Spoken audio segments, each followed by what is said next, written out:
good evening, or good evening or good late afternoon. So everybody loves Juju One Two Talk Soups coming to you live. I should have probably set this up, and I think I might do that. What's up, Groovy? Uh, if we don't get enough people to join, I'm thinking I should maybe set this for later. But yeah, come on in. I just want to talk a little bit of hoops. See what's going on with y'all today. Is it raining? Is it snowing where you're at? How you doing, Groove?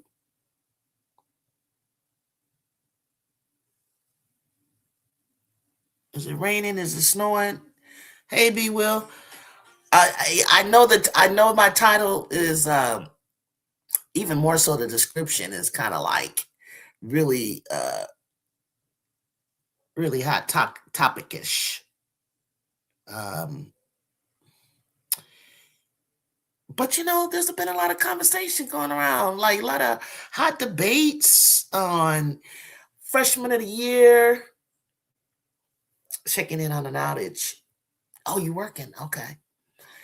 Um, freshman of the year, player of the year. What else, guys? The brackets where they are sort of right now, and of course, the biggest conversation of the week is I call it the Valentine Massacre. Somebody's gonna get massacred, and I just want to see what y'all predictions are like for how or for Valentine's Day on Saturday. Um, what's your hot takes? What's your take? What's your opinion based on what when it comes to South Carolina and LSU? I would love to hear some of y'all uh, takes in the chat or even come up um, on the show here if you want to talk basketball. So I want to know, like, and I have questions like, is this a statement game between LSU and South Carolina? Is this a revenge game? More likely for LSU. Is this a battle for SEC control and national positioning? What are some of the X factors? And then also, what's at stake for seeding in bracketology or AP Top 25? The implications, what an award race, the impact there, and quad one resume stakes. Who has more to lose? Who needs this win more? Could this game reshape the national championship conversation? I'm just curious. Like, I see a lot of debate um, on Twitter. Um, a lot of journalists have given their take on freshman of the year, meaning a lot of people was like, we all thought it was the front runners or contenders were Jazzy Davison or, for instance, Aaliyah Chavez. Now we have Aubrey Galvin, right, from what Vanderbilt. She's in the conversation. She's been playing super well as a relevant.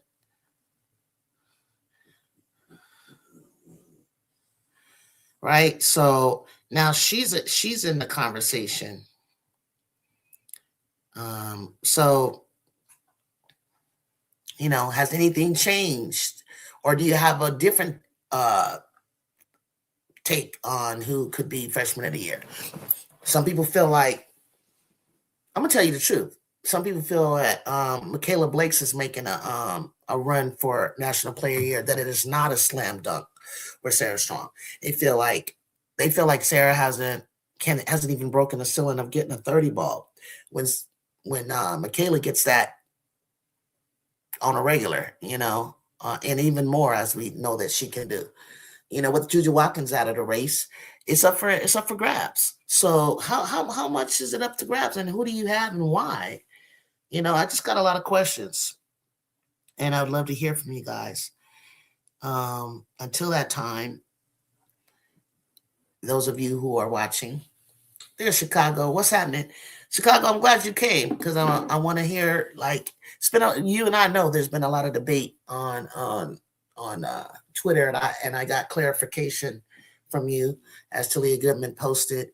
I guess the way that she made it sound was that Galvin is definitely in the lead all of a sudden, right, for freshman of the year. And it's like you just don't jump in out of nowhere and you haven't been relevant all year long to take the lead, right? So yeah. Chicago said, how's everybody doing? So we have, I'm streaming on Twitter. I'm streaming on YouTube. I didn't stream on Instagram.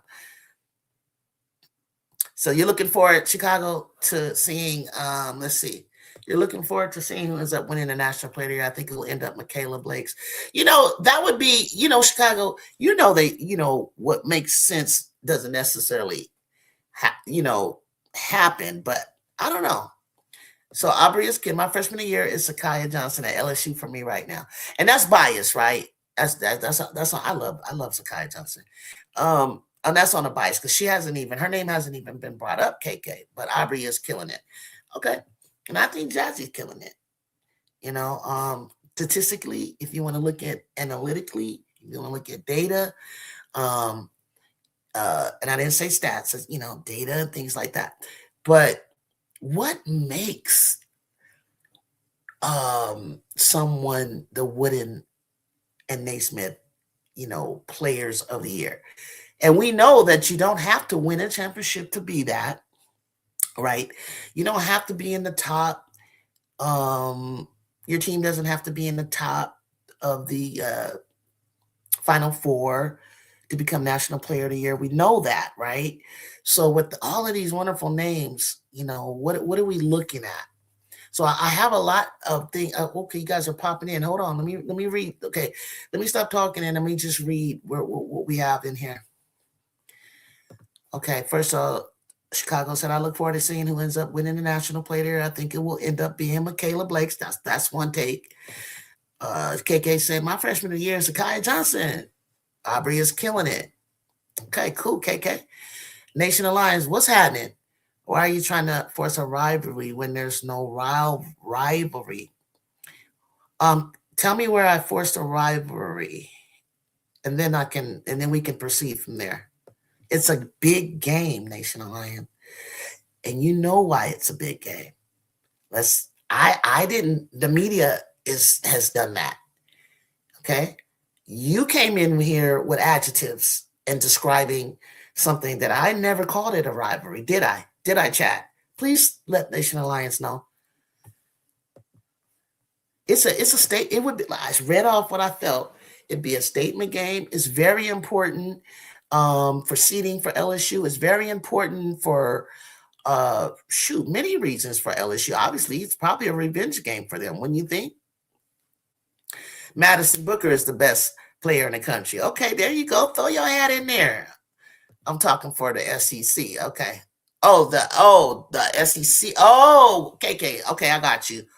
I was talking Wooden Award. I was talking nationally. But thank you though.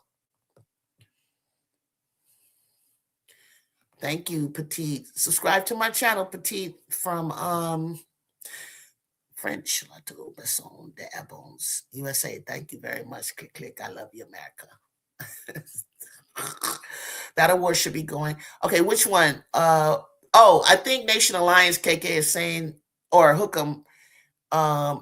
She feels that Nation Alliance feels that the award should go to Joyce for Ooh, this is gonna be an interesting conversation. The SEC Player of the Year award should go to not. I was talking Wooden, but you guys went into Pacific conferences. But okay, I'll go with what you guys want. So Hookem, Nation Alliance said, no, slow down. That goes to Joyce Edwards. KK said Jazzy is the freshman of the year for the Big Ten. Yeah, she just played Sierra Parchman, who was competing with her for that. But I think we handled Sierra Parchman of Illinois pretty darn well to secure that. They secured that for, Jazzy did it herself with 27 points, rebounds and assists, blocks and steals. Madison Booker should win the National Player of the Year. Okay, Hookem. Y'all heard that. Madison has been more top 25 teams has beaten more top 25 teams than any other team in the country. Boom. Z Johnson for SEC Freshman of the Year, just to clarify. Thank you for clarifying that, because I was like, yee. Okay. Okay. Anybody have any objections to that? Zakai Johnson for SEC Freshman of the Year? Any objections? Let me know. Let me know. By the way, Tennessee versus South Carolina game is the most watched game this season so far. And that's just historically. It's not necessarily because of I'm gonna take my opinion and I'm gonna insert it. Nation Alliance. It's because they're two historical programs. It's not because that Tennessee has this team that had a chance to compete as young as they are and as new as the coach is to compete against Don. So I'm not impressed with it. It's just a historical thing that Tennessee's beaten your ass for so many years. So let's just get that clear. And that Tennessee is the foundation of women's basketball with Patty at Summit. So there, I said it. So it would be a statement game for what would be a statement game? What statement is Carolina making? Are you referring to the LSU?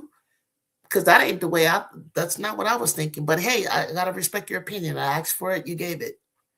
KK on X, thanks for following. Hit the YouTube subscribe channel for me. It's a huge game, and I'll be in there in person. Ooh, you gonna be there in person at the PMAC, KK?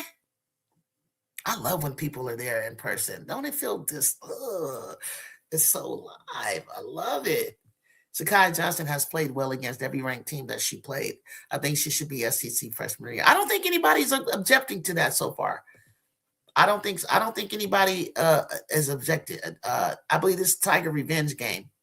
Okay, that's what I was wondering. Is I gave you guys. I mean, if you have something different than what I gave you to choose, I appreciate you staying on topic and saying, yeah, okay, it's a revenge game.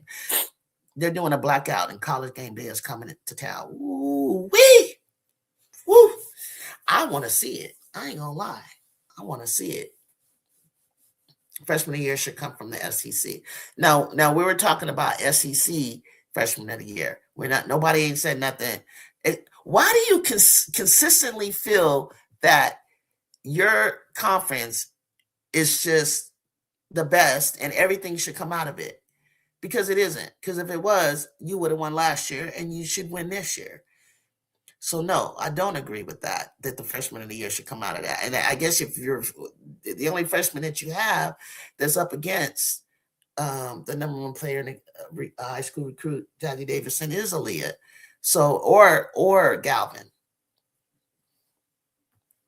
It's no statement for SC. LSU needs this game more. Yeah, it's not a statement for SC.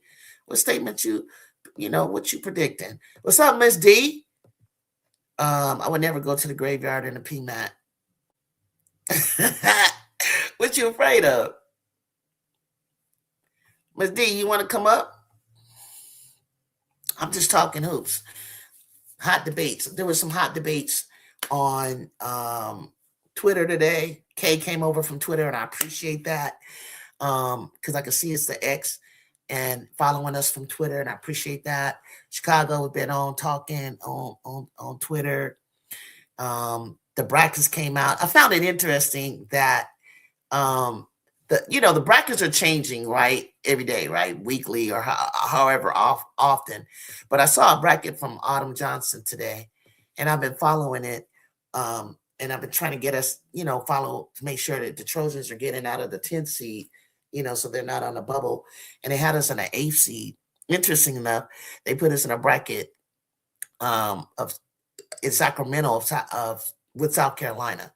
And that's kind of cool for me because it's a reachable place that I can actually go and support my girls for the Lady Trojans. And so I wouldn't mind going to see that in person. I'm not going to lie, fam. I really hate that. One, our strength of schedule was designed with Juju Watkins being a junior in mind. And I think things would look different had she remained there. Possibly we may not have lost Avery. We might not have lost K9. Definitely feel like the big that everyone says, we need or could use would be there, because it makes a difference of who players want to play with when you're building a team. So welcome to the stage, Ms. D. And when you're building a team, it makes a difference, in my opinion, on Hey, that. Yeah, I'm gonna keep talking until I introduce you. It makes a difference that Juju wasn't there. So our schedule was with her in mind, with Avery and K9 in mind, and possibly with a big in mind. So and then I just feel kind of like, yeah, I see the bracket today from Autumn Johnson. I haven't seen Charlie Creams, but w- according to hers, we're seated 8, and we would be in a bracket that would eventually, if we continue to climb, oh no, actually it's in the bracket of South Carolina, and it's in Sacramento. Let me finish reading this. Let's just be clear. SEC conference is the best in the country. Okay, I hear you. That's your take. That's your take. The Big Ten and all those conferences are not competitive. No, I know they're very competitive. To say that is really ridiculous. When the last I looked, we probably had about 12 out of 25 in the. We go back and forth with you, in terms of how many we have in the top 25. But to say the Big Ten isn't competitive is a joke. That's disrespectful. It really is. Um, it really is. Sorry. Very competitive. We have our own gauntlets. We have our own, toughness. Jacob said, "Hello, Ms. D." But yeah, that's this Nation Alliance. She likes hey, Jacob. he or she. I can't remember if it's a girl or boy. Do you remember, Miss D? Sorry, they like to troll me. I leave it on read when it's like when it gets off of basketball and gets into idiotic stuff. I just allow you to, pause. The Big Ten is no joke. It isn't. Thank you, KK. I mean, respectfully, like, oh, these girls are working hard. They play ball. They play ball. So I respect y'all, and I appreciate that. I appreciate that, because to say that we aren't anything, and there's a lot of factors that go into it, right? Because hello, UCLA is number 2, and not an SEC team yet. So, and then you'll turn around and say, well, the AP, that doesn't mean anything. Well, it means something right now. I don't know what makes it tough, or makes it whatever you're saying. What are we looking at? We're looking at the poll. We're looking at the brackets, the seedings. Which one? What we looking at? Go ahead, Ms. D. I want to. I don't know how long you've been listening, because I want to. I I want you to just say, came in. I was well. I saw the tail end. How you yeah. doing, Juju? How are First, you doing? How are you okay. doing? I should be asking you that. No, I was shocked how Tennessee kind of gave up in the second half. Mhm. They just, I don't know, why they not winning with the talent they have? Is the coach, or is the she lost control? I mean, those are big statements to say. You know what I'm saying? Because one, we're Hmm. not in a locker room. But like, if we use the eye test, I think that, um, as a coach, I love what Dawn said, especially because she said something that I would probably say. When when things are going not so well for you, and you're not connecting with your players, one thing you got to do is you got to help them find the positive. One thing I love about us, and I'm going to bring us up, is when we were losing and we went on that losing streak. One thing Jackie said, their morale was still good. Their morale was still up. They understood of Kennedy's injury. They understood they don't have Juju Watkins. They understood um, that it takes time um, to understand the system that is your coach is trying to get you to run. My opinion about Kim is that um, you got to buy in. You got to get them to buy in. It is part of your job. She's like, "Oh, it's not my job to preach, to coach effort." Yeah, it is. It is your job to coach effort. It is your job to get them to buy in. To buy in. It is your job. That's what a coach does. And I think too, anybody that came there, you came there knowing the system. You chose there in some regards, like Janaya and Paulos, and who else came there as a freshman and transfers, right? You chose knowing that this is what she was going to run. So Ms. D, a team, I seen Corey Close throw her team under the bus after we kept on beating them. I don't think it's I the saw it real bad. seniors. I mean, I don't think it's the freshmen. I think the freshman is okay. I think the upperclassmen probably has some issues because the reason why I say that, she for some reason the coach Thank you, Aisha. They don't come to practice. They don't come to practice on time. Well then she had every right to do that then. She had every right to say, maybe not in public, but she damn sure should have been honest and told them and, call a meeting and get to the bottom of it. I love the way you said that. Like, I forgot about that part. She called them out for what it was. Right. You're late for shoot around. You're late, whatever it was. You're not coming to practice. How do you expect to win? How do you, with lack of discipline like that? Right. Exactly. Okay, let me read a little bit real quick and be thinking about let me see. It's a statement game. Okay. Zakiah played one. I believe it's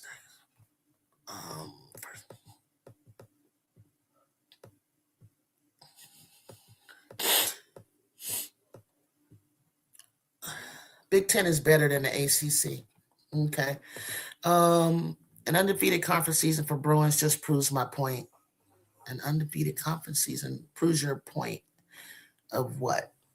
I don't know. They're number 2, but I don't see your SEC team being number 2. An undefeated. Okay. There are no undefeated teams in conference play in the South. Oh, you're saying because there's no undefeated teams, therefore that's why it's not as competitive. The Big Ten has fabricated fake rankings to prop up UCLA. No. UCLA is just better right now because it probably goes like UCLA, Michigan, and I can't predict. I don't off the top of my head. No, I'd have to look what comes after that. But it would have been like USC and UCLA 1 and 2. I wouldn't know because we haven't played them.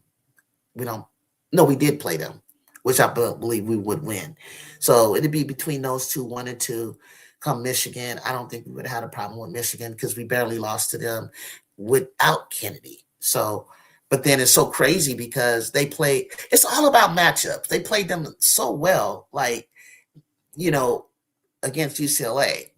So, let me in. God help. I don't know who God help is. I don't know you, so I couldn't let you in. And I don't know what you're going to come up to say or do. You'd have to tell me who you are. If the Longhorns was in the Big Ten, they would dominate every opponent every night by 30 points. Interesting. Okay. That's very interesting. And you're talking about this year, or you're just talking about it in general? Also, the last 3 freshman of the year winners weren't in the SEC. Ooh, Jacob, baby Jacob. Oh, don't hate baby Jacob. Baby Jacob coming with the hot take. Woo! White Americans. Oh, what is this? No, we're not talking politics. The Big Ten is soft. Okay, Bruins are fool's gold. This is on Nation Line. UCLA ain't doing nothing but beat your ass. That's not for you, Miss D. That's for Nation Alliance. UCLA ain't doing that. You got to get your get back against UCLA because that's the last image in my mind. Thank you, Aisha, for telling me that Nation Alliance is Pharaoh. Because he comes in here acting like he's supposed to. Now he's coming out throwing out craziness. I think Tennessee, I appreciate that. Good catch. I think Tennessee lost the locker room. What you think, Ms. D? If they're not listening to the coach, you're not going to practice on time. You're not going to class. Mm-hmm. Yeah. Not going to class. Oh no. They're not going to class. They don't listen to her. Well, the upperclassmen don't. That's. But great. Can I talk about the SC LSU game? Tanaya Lassen, Juju Watkins, and Sarah Sean. That's who they were. There you go. I see none of them being SEC. Yes. What do you want to talk about again? Go ahead. Go ahead, sweetheart. I'm gonna come down and I'm gonna give you the floor. The LSU. Oh, well, y'all do all that. No, well, I was saying LSU is more pressure because. It's more important for them from a psychological standpoint because they haven't won against SC and who knows when, and so it's really no pressure necessarily on SC. Plus, it's a revenge game. Not really revenge, but I can see her trying to be, trying so hard to prove something. Lay against Don. Well, I don't know. She don't really have to prove anything, but I can see her doing what Talasia Cooper sometimes be trying to do a little too much. Even Sanaya Rivers try to do that. So it's more pressure on LSU than it is SC. They lose. LSU is more of their psyche. So of course I don't want SC to lose, but they do. It's gonna be a good game though. It's gonna come down to who want their who couldn't play their style of game. Like, of course, on the inside, who's gonna play Joyce Edwards?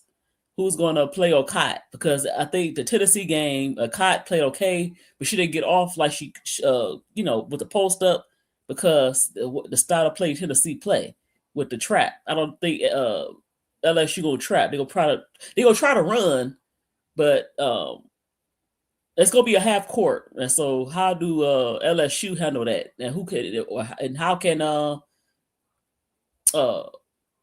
South Carolina handle the LSU bench? They're a little more deeper, a little bit more deeper, not a lot deeper than South Carolina. So it's gonna come down to who could play their style.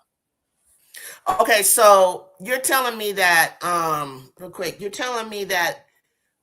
Okay, let me backtrack because I had to step away. So let's talk about Saturday. Okay. You're telling me, what do you see that LSU needs to do to win that game? I mean, I don't know if you can look at it that way. Speed it up. You think that if they sped up the Gamecocks, they could win? Yes. The reason I say that, they're smaller. The Gamecocks are bigger. You don't have to speed it up, because if they play a half court, it might be over for LSU, because they can't stop Joyce. Who's going to guard Joyce? Who's going to guard Okot? Who's going to guard Turnerbees? Mm-hmm. They're a little taller. Mm-hmm. So they're going to have to use their speed. And one thing LSU can't do is sometimes they go away from MK. They can't do that. So if they could speed up the game just a little bit, get more fast breaks. Okay, let's do this. Okay. Let's go. What's up, Jay? Let's go guard. Let's go start off with guard for guard. Okay. And then I can get a better picture. Guard for guard. Starting. Oh, this is a hot take from me. I could be wrong. I could be wrong. And I don't know that I would do this if I were Kim. But I think she should start Lay. Yeah, try it out. Try it out for that game. Yeah, not because of the personal reasons. I know what you're saying. I know. Okay. Yeah. Okay. But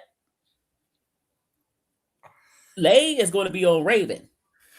I don't want Don to play Ray on Tessa or Latson.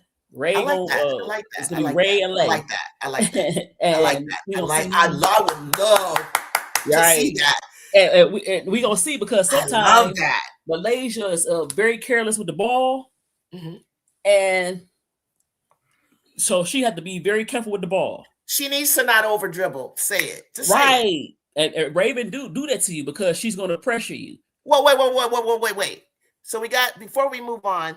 Chicago, why not? Why not start late? I know what you're thinking, because here's the thing. The reason I say that, Chicago, because it's easier to see how it starts off, and you still got Jada, okay?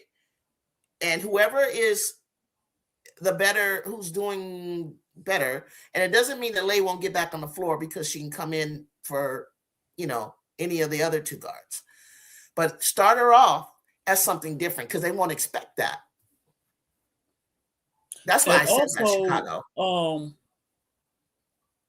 I just want to see how, if they don't speed it up, how are they going to match up against South Carolina? What you think? Okay, so we did the guard. Okay, so let's say we say Lay, obviously, Michaela, obviously, Flaw, right? And then you're going to go Raven, Tanaya, and Tessa. Okay, so we got that, right? Then Okay. Joyce and Dina. And then Joyce and Medina. And Medina. So LSU fans, I need your help. Because this is your team. So we got the matchups for the guards. How do you match up against Joyce and Medina? Right? Okay. Right. So I say Sakaya is fine with that issue, and I say that Koval is fine with that. So what do y'all say? You know what? No. You know why, Juju? Because Koval don't pay. Even though sometimes Medina could be a little soft. Sometimes she would. She understands the stakes, though. She's gonna be fine. She said she explained what she was going through, and I understand that. But Koval, but you just think soft in general. It's not physical, so she's not physical enough, and so Medina would have her way. But who's going to guard Joyce? Oh, Grace on Joyce. Good take, Jay. Because I didn't hear nothing. No, Grace is tough. I like that. I love that. Grace is tough, but I don't know. But you know what? Lay better be careful because the last game, you talking about quick hands. She had a hard time with Roy, and Raven even better. Lay turn the ball over. Roy had like. Well, then we'll take her out and we'll put Jada in. Then we'll just have to take her out and put Jada in. Right. But that's true. You know what I mean? Jada, because whatever you say, there has to be a counter. Just like if I say, but you say starter though. What if that's fine. That doesn't mean that did she comes out? You're not stuck at that. So you giving her a quick hook because Raven will turn you over real quick. Maybe not a quick. Maybe not a quick. Maybe not a That's quick. I don't want to destroy her confidence. Even though she's not as tall, I mean, she's not as she's 5'8". Man, you guys are not giving it to me. But her arms are long. Oh, her arms are longer. I already know that, sweetheart. I've seen it in person. Right, that's what I'm saying. So how do Ray? I mean, how do Lay? I know Ray out of her hands and you pass it, screen away. Look, this the trick, Juju. You're not pressing. You guys, listen to me, Miss D. You don't press. This is what I'm gonna do. Okay. That my LSU fans are not speaking up for you.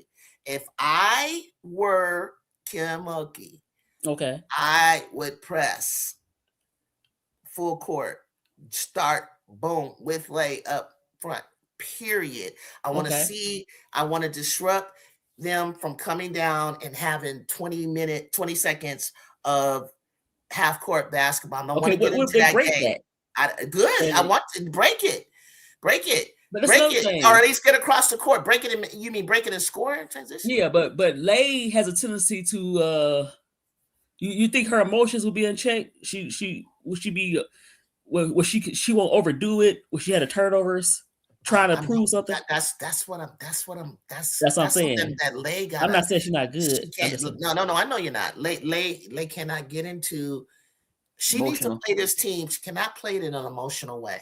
Right. We gonna see.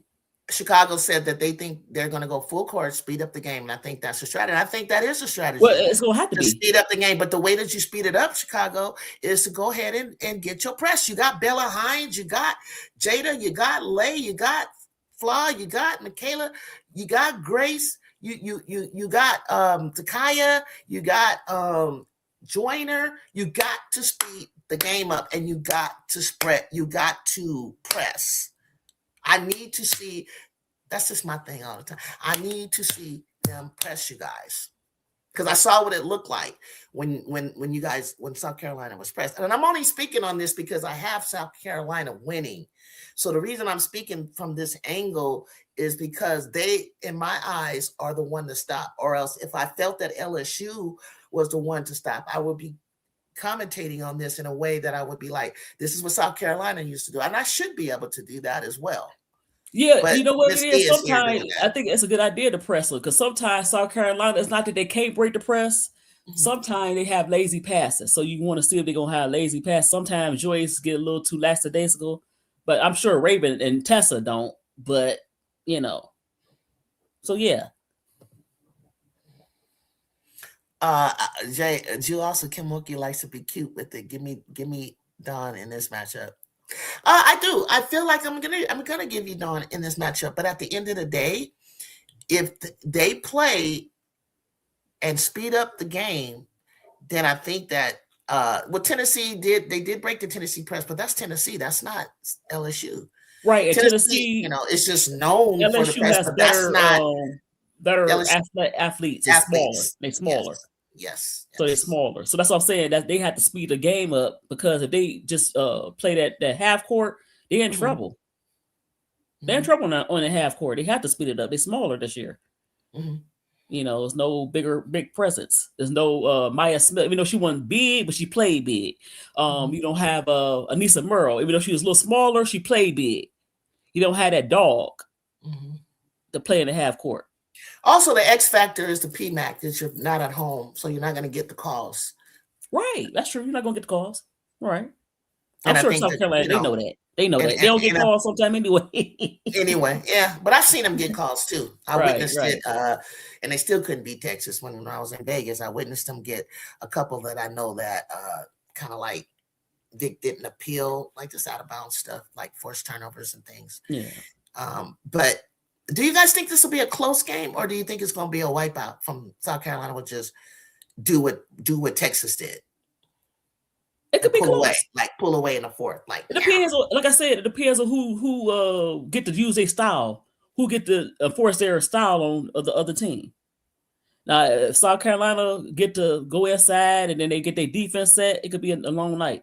But if LSU speed the game up and they don't forget about MK, and they give her the ball, it could, yeah. Like this will be the long night if MK gets hot like a Chavez did, or as AZ Fudd did. When you get somebody that goes unconscious with the shooting, it's hard to beat them. But they better. But that's not up to her. It's up to the other players. Like, you got Lay out there. She trying to prove something. You got sometime Big Four. They forget. You think so? Farrell says it'll be. He feels it'll be a very competitive game. LSU fans are trying to act like the big and bad when you never beat Carolina. I mean, the fans always do that. I can't get mad at the fans. It's always. But like I said, even if they lose, even if South Carolina lose and LSU win, I don't think it'd be a bigger statement for LSU from a mental standpoint. Man, Jay, I'm with Jay on this one. I'm so with Jay. Which Flage are we going to get? Which one are we going to get? God damn it! Who are we going to get? Big Foe or Flage? Which one am I going to get? Well, she don't have to be the bigger scorer. She just has to take the timely shots. Others, I don't even look at her for offense like that. I look at Big Foe for her the defense. Other things. Yeah, she's not a girl. Her hustle, her calming them down, being a leader on the floor, getting them together. Well, she's not known for that. I can't see her doing it. That's why I said they don't have. I don't like the way that she's always on the what do you guys call? Is that the left side of the court? Right. Yeah, that's she's all and what's her name is always on the right. Like, it's just like y'all switch it up, like. Hey, Brazil, we're talking about I was going to talk about a few things, but we got stuck right now on the ballot. I call it a Valentine's Massacre because I kind of feel like that in the fourth quarter that Carolina, if they get them frustrated enough that. But who's going to guard Latson? You know what? Latson is not well right now, so she's not a worry for me. I'm not concerned. I think Michaela will be fine on that or Flage. I really do. I don't. She might not be well, but she's still. You know, in the Tennessee game, she still take it to the She'll still take it to try to take it to the rack. So she's still not afraid, even though with that brace, Yeah. Yeah. You got Maddie, and you got Maddie. They got players they can let's see who can control. See, off their bench, if Jada starts, you got Lay. Right. I would hope she goes to Bella Hines. Right. I would hope she goes deep into her bench. Right. Bazille, who else do you think? I think Joyner should play. I think Grace definitely should play. I think Koval should play. I think Sakaya definitely should play. And I think Sakaya should come out of the post and the same way that Joyce does. And that means, because that girl is really a 3 in my mind. She can shoot from the slot, the top of the key to the left or the right. She can take that 15-footer. There's got to be something new from LSU, and there has to be something that Carolina, they got McDowell they can go to. Agot Maker still not well? No. That would have been really I think good. Maddie gonna play, so they're gonna have Maddie something. gonna Of course, play. you got Alicia. Even though she's young, she seems like she's very poised. She'll give them something. I like the fact that Koval to me is a big body. She's like Clarice. We didn't depend on her. She's a rim protector, and also she can give you some buckets. So don't be surprised Koval gets in there. We'll see what she can do and how she moves. I loved how but she played. Koval will have to play now with Medina. You got other players inside, so we'll see how she handles it. Yeah, it's gonna be really interesting how it unfolds, right? Who can if they could get Medina in foul trouble, you're talking about Koval in foul trouble, that might be something, but yeah, we'll see. Like, does Dawn go small? She can. And make Joyce a 5. Right. You know what I'm saying? But you know what? When they did that, they actually did good. When they did that, they actually did better. Yeah. So I would do that because actually, they might not start Medina. Yeah. They might not start Medina. So it might not. I might be wrong. So Joyce might be 5, and they bring in McDowell. Yeah. Okay. And who else you think would get off that bench? Tat? Yep. That'd be scary to bring her in. So it just depends on who do they will. Oh, Alicia. You got Alicia. Yeah. Even though she's the baby of the team. Yeah. Yeah, but this will be a good thing to get her in because you're going to need her down the stretch for the tournament. Okay. She has to get in these kind of crazy moments because SEC tournament is coming up and March Madness. So you got to get Alicia in there because you're going to need her because when Texas is playing, good ball, like good ball, it's all hands on deck for the Gamecocks. It's got to be. Yeah. It's got to be. And there's nobody at that point in my eyes that like regular play. I'll tell you in a minute, Gamecocks about to do this, or LSU's about to do that, or Texas is about to do that. You know what I'm saying? I'll say that all day, but the stakes change when it gets to conference tournaments and March Madness. Knox will be fine. Knox will be fine. Thank you, Bazille. She's a freshman learning to take her licks. Yeah, she's just a competitor. She's over that moment, and the fact that Moki put her back in third and fourth quarter told me all I needed to know. I could still see South Carolina winning out the regular season. Even if they lose early in the SEC tournament, they can still get number 1. So, but is it where is it right now? Is it going to be another coin toss in your eyes right now? It can be. Oh, you know who I want to talk to you guys about in your SEC? I forgot. Be on the lookout for Kentucky. Tiana is back. You know what I'm saying? Well, you know what? They you can't predict them. They can look real good as you see with LSU, but then they can look they up and down. Yes, they could be scary. It could be scary, but I don't know. Yeah. I don't know which Kentucky I'm gonna get. They got enough talent. But I don't know, just like you don't know which flaw you're gonna get, you don't know which Kentucky you're gonna get.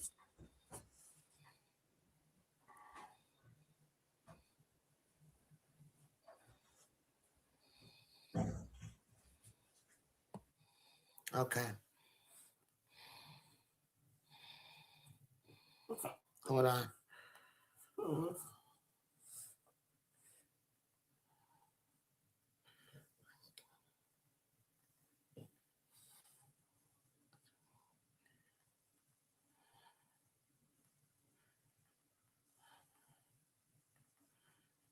Hold on.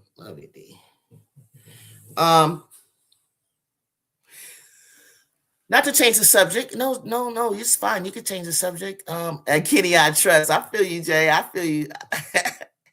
not to change the subject, but something like irked me about Kentucky last night. Tiana Key was a detriment to that team. She played soft because they have no Ben. I'm wondering if she played soft because she just came back from injury, though, Michelle. What do you think? I mean, she's just kind of getting Yeah, it back might in. be it.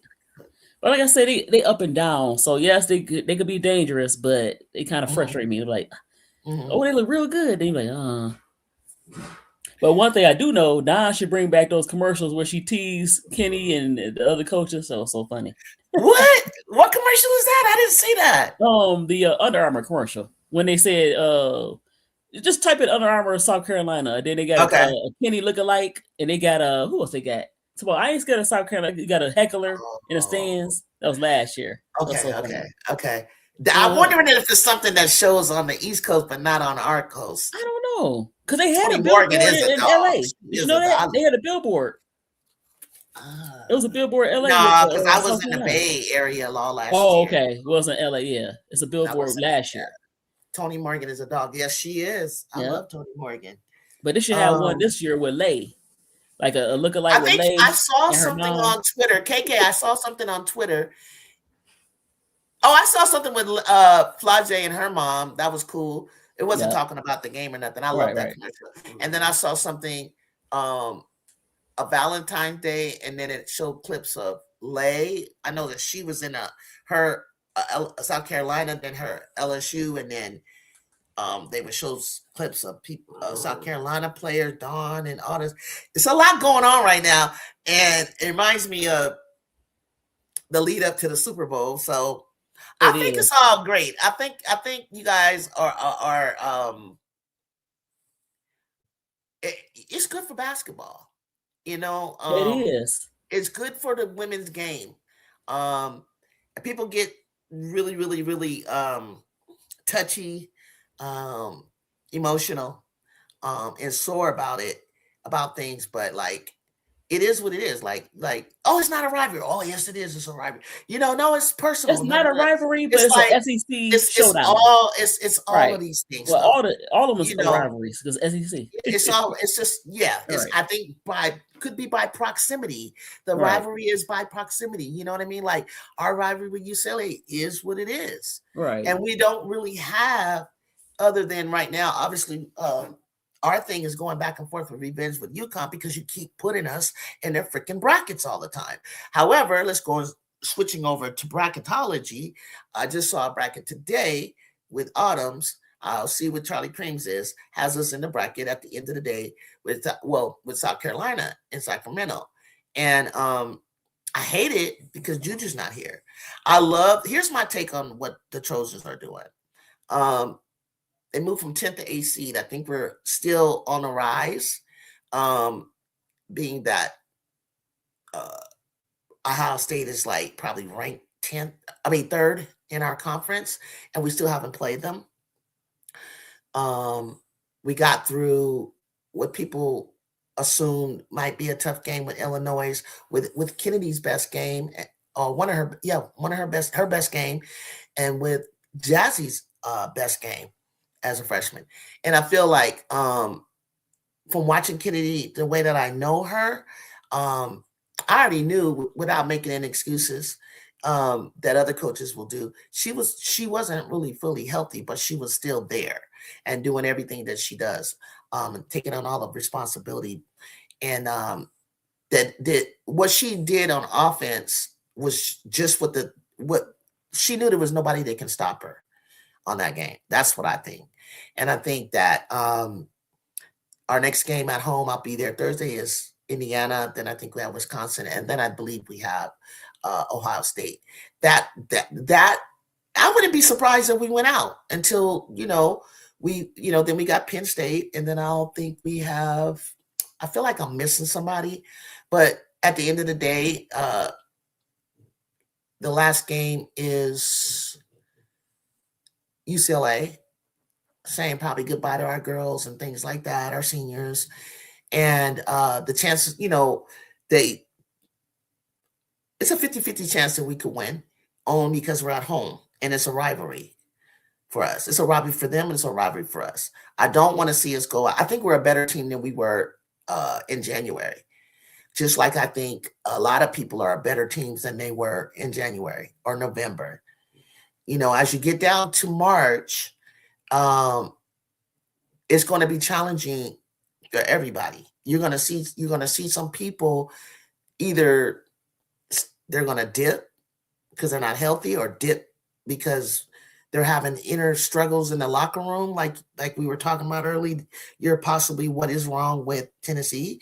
By March, APTOP Maker will be back, which will make South Carolina even stronger. But like I mentioned earlier in the beginning, when Aaliyah Crump wasn't out there, I said, now that's an X factor y'all ain't ready for. That kid right there, that freshman is a badass.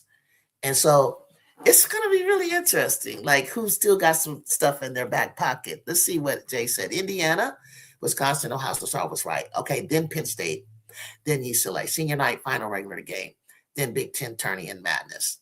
Woo-wee. Okay, so let's talk something. What's your guys' thought about on Twitter today? It was going crazy. A lot of debate. Chicago was around. Some people feel that Sarah is the best player in college, but not necessarily this year. I'm saying currently playing, but not necessarily National Player of the Year. And who they feel that would be is Michaela Blakes. And then I would say Joyce and maybe who was it? Madison Booker or something like that. What are your guys' thoughts as to the contenders? Who are your contenders for winning Awards National Player of the Year? Put it in the chat. You just named them. Did I? Mm-hmm. I mean, no. You know why? You know why I said that? Because I'm wondering if you, Ms. D, do you feel like Madison is playing up to like that level? She has some games. She has some moments. And do you think that Joyce is in the running? And I know I said I wasn't going to talk about specific conferences, but I feel like if you're player of the year in your conference, then you're in a conversation nationally. So especially since Nation Alliance and everybody keeps telling me SEC is the best. So is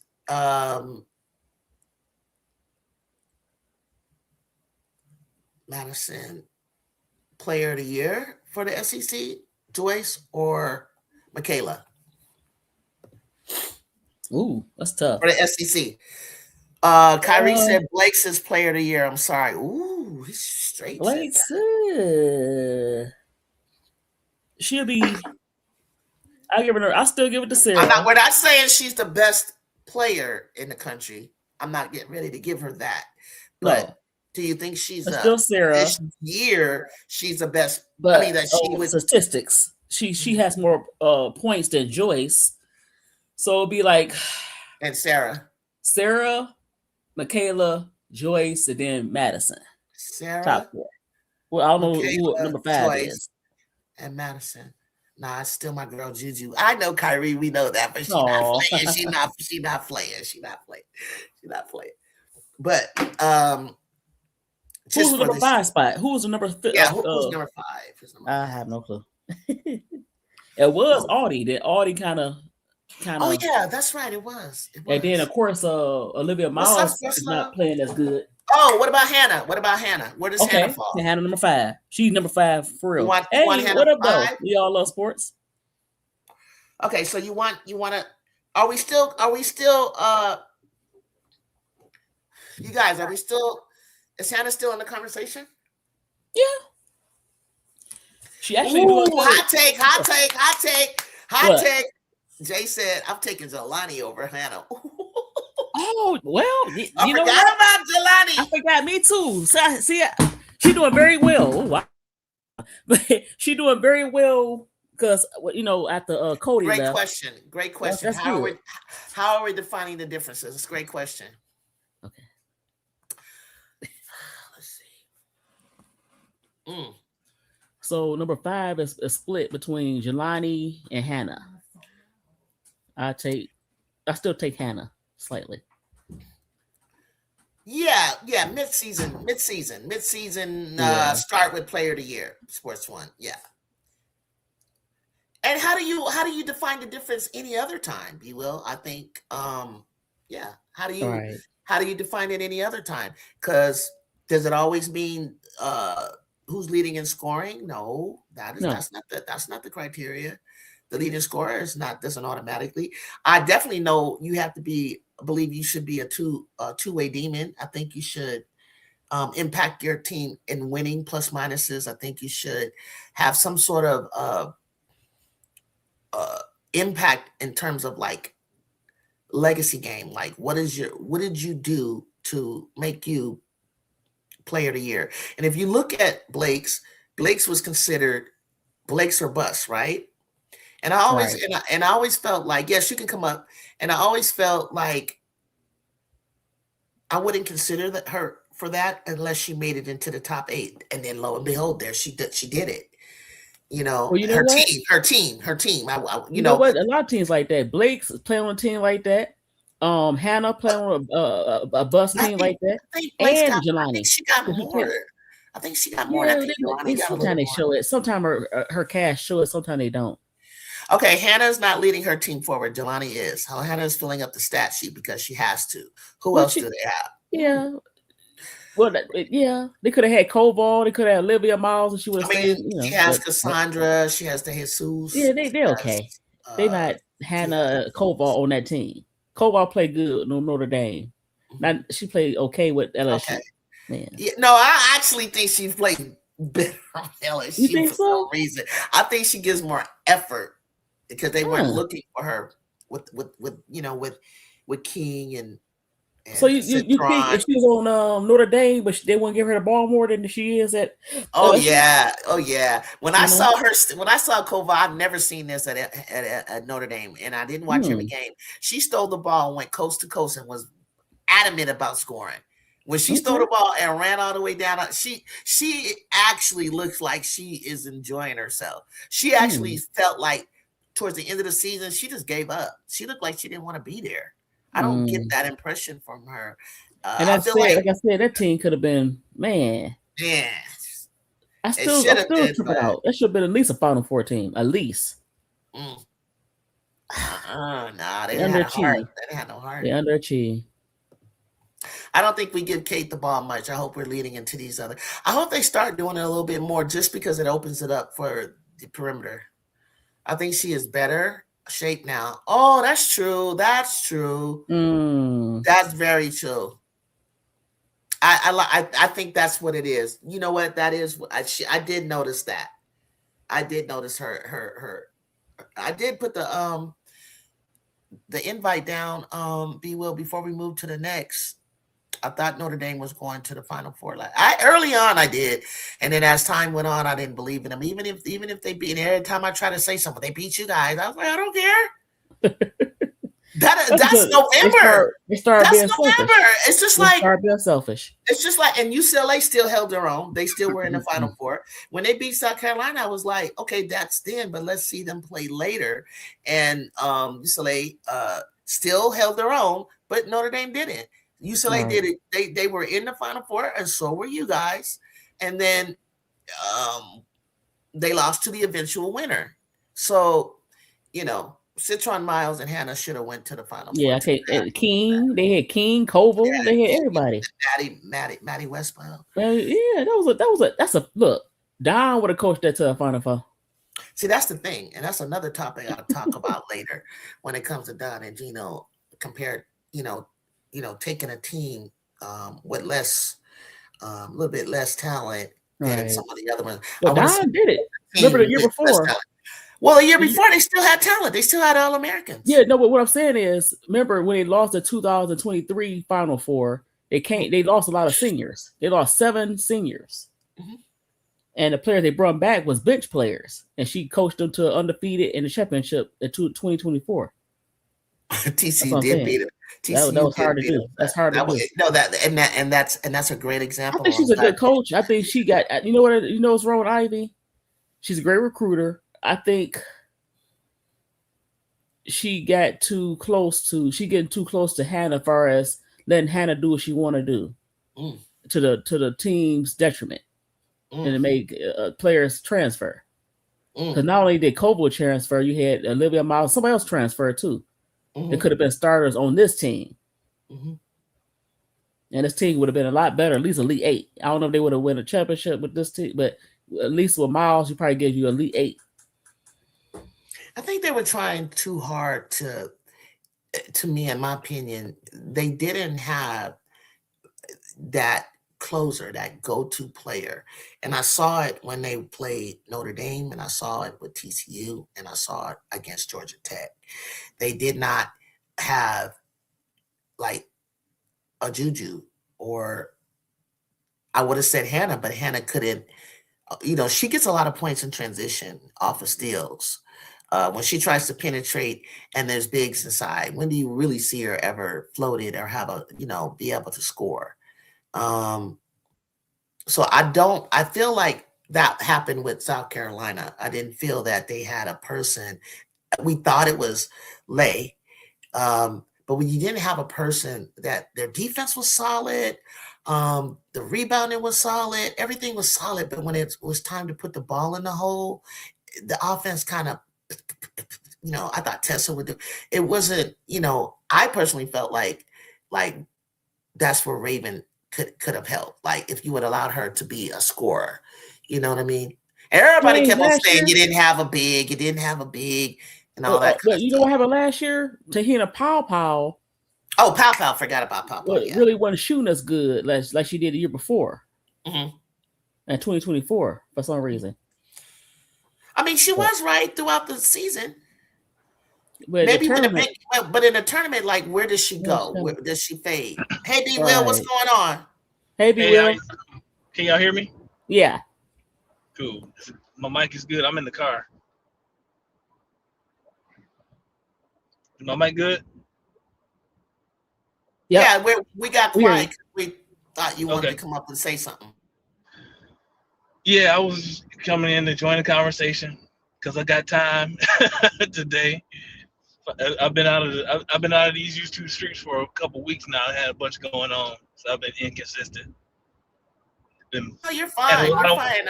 I'm glad you're here. Yeah. Yeah. So, I wanted to go ahead. So I don't even remember what was happening when I first asked, but talking about Kate Koval, I agree that she's in much better shape, much better condition this year than she was last year. I think she had to get her body acclimated to the college game. So I think she's gonna be fine. Honestly, I've been thinking about it. I think she might have been better at Michigan. I think that might have been. Wait a minute. What year is she? You mean to tell me she went from Michigan to Notre Dame to? No. What do you mean? No, she's a sophomore. She went from Notre Dame to LSU. I'm saying like instead of going to LSU, I think she would have been better at Michigan. Like seeing what Michigan is missing. Yeah, they're missing a big. She could have helped them, and I think she could have grown her game a little bit more with Michigan. Because she doesn't have to be done growing, right? So I think she probably would have got more time with Michigan, especially in certain matchups. But that's all I have to say about that. But we were talking about if the conversation hasn't moved on, National Player of the Year versus the best player in college basketball, women's college basketball. And so for me, like I don't know when they choose select that award winner. I don't know what the criteria is. So that's why I'm really kind of asking, like, all right, if we having this conversation, you got to define some things. Like, if we're saying like, well, the National Player of the Year doesn't have to necessarily be the best player in the country. So all right, well then let's define it. Let's define what's the difference, and so that then we can have a better discussion about who like should actually be the National Player. Okay, all right. Let me give you something and see if we can do it. Let me think. Hold on. Give me a second. First of all, there's not one just Player of the Year, right? There's Naismith College Player of the Year. Juju got that. There's Wooden Award. There's AP Player of the Year, and then there's USBWA National Player of the Year. So Okay. I think here, this is what, try to follow me when I say this. Here's what defines National Player of the Year. Points per game is in consideration. Efficiency, field goal percentage, 3-pointers, true shooting percentage, rebounds, assists, depending on their position. Let's keep that. Advanced metrics, PER, win shares, offensive rating, and that's what I was saying, like player efficiency rating, right? Or win shares. How does a team win with that player on the floor, and what does it look like when they're not on the floor? So that's their offensive rating, and then you want to look at, it's not just like being a volume shooter like you or Michaela. But efficiency does matter. But hey, people said efficiency matters, and Paige was most efficient last year. She didn't get it. So I think the biggest thing for me for player of the year is how do they affect their team when it comes to winning. And I think that's huge. And that's why Michaela has an edge, because Sarah doesn't necessarily only impact UConn. We know that's a balanced team. You got AZ, you got KK, and you got Sarah, right? So I think when you it's so hard for people to admit it, that although Passat and I can't remember the other guard's name, I had her in my mind on, Avery? for Vanderbilt, there are other players. What's the name? Galvin. Galvin. Yeah, it is Galvin. Yeah. And so, but that Michaela impacts that team's winning, right? And then, are there any clutch moments? What made Juju take off last year was the clutch moment against UCLA, 38-11 and 8 and 5 and 5. That game was close, right? And then she busted it open, 8 blocks, and so she impacted winning. And then on and off impact. Does a team drop when Sarah isn't playing well, or Sarah's not playing? Does a team drop, or does a team drop if Michaela gets 4 fouls and has to sit down? Another thing, strength of schedule, performances when those players are playing quad 1 teams. How does Blake look? How does Sarah look against quad 1 teams or ranked teams? And so it's hard to tell because UConn, yes, they have played some ranked teams. Let's not get it twisted. They probably played 3 or 4, okay? But obviously, Michaela's going to play more overall in regular season because she's in the SEC. Okay, so that kind of, right? Do they show up in television games like national TV, or do they shrink? I'm giving you a lot, but I want you to stay with me. I'm there. And I feel also that, and I said this, two-way player. I feel like voters, we love to see players defend at a high level, right? Guard multiple positions, and I see Sarah doing that. Okay, do they make winning plays? So let's be real. Do they elevate? Who elevates the team culturally? Okay, or nationally? That's another thing. Do they sustain in their dominance all season? Both are doing that. So but people get excited when they hear, except for UConn fans, they totally are excited about Sarah. But outside of UConn, who fans more excited? Like, UConn is not necessarily our team, right? But who are we more excited to watch, Sarah or Michaela? Honestly, Michaela. Yeah, honestly, see what I'm saying? That's what I'm saying. This year, you're looking to see, what is Michaela going to do next? Can she pull this off? Does she have the Juju factor? Can she can she upset a Carolina? Can she, you're just waiting. And Blake's has, for me, all of these characteristics. But that's tough, right? She got the flash, the excitement. Sarah, you watch Sarah play, and it's it's great watching Sarah play because she does, like, the thing about Sarah is that she does not make a lot of mistakes and she plays basketball well. You know what I mean? She plays the game well. And so it's like, it's exciting to see that, especially in such a young player. But in terms of the flash and, you know, the bright lights and the excitement behind it, no, man, it's Michaela Blake's. It's Blake's or bust. She is prime time. I'm just trying to see if she can. I'm trying to see, like, when Michaela plays a team that's ranked higher than her, can she have that moment? Does she know how to, like, honestly, Chavez, that was a defining moment to come in overtime, but she didn't play well in the first half. She didn't play in the whole game that well to me. But that overtime moment was defining her. It was pushing her. Like, it was. That and Blake didn't have it against South Carolina. Yes, she didn't. She didn't. She got her points, but they made her work for it. They made her work for the points. You know, the game wasn't close enough either, though. Like, the game was. That's true. That's true. Yeah, but you got to make the game close enough. If you're gonna be the best in impact winning, you got to go off.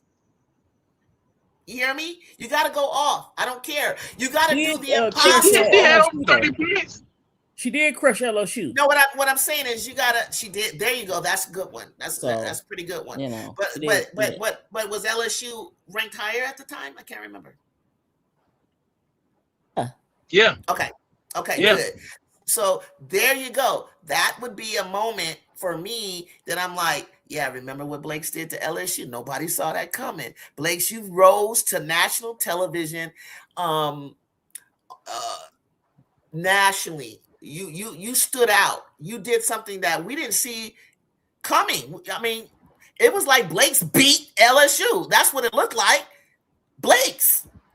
You know what I'm saying? Not Blake's and company. Blake's. And when you do stuff like that, okay, maybe she couldn't do that to South Carolina, but she did it to a team that is a Final Four contender. And that's huge. And that's what makes you stand out for me as player of the year. Yeah. All right. So freshman of the year. We have a newcomer for me, which is Galvan. I've been watching. She's relevant. She's been relevant of late, besides Aaliyah, Chavez, and Jazzy. So they're contending. They're contending. Of course, I'm biased. I got Jazz because of her two-way play. Tell me more about Galvan. Somebody tell me more about Galvan. I think what the reason she hasn't really kind of been in the conversation. Because, I mean, just look at what she's starting point guard for the number 5 team in the country, right?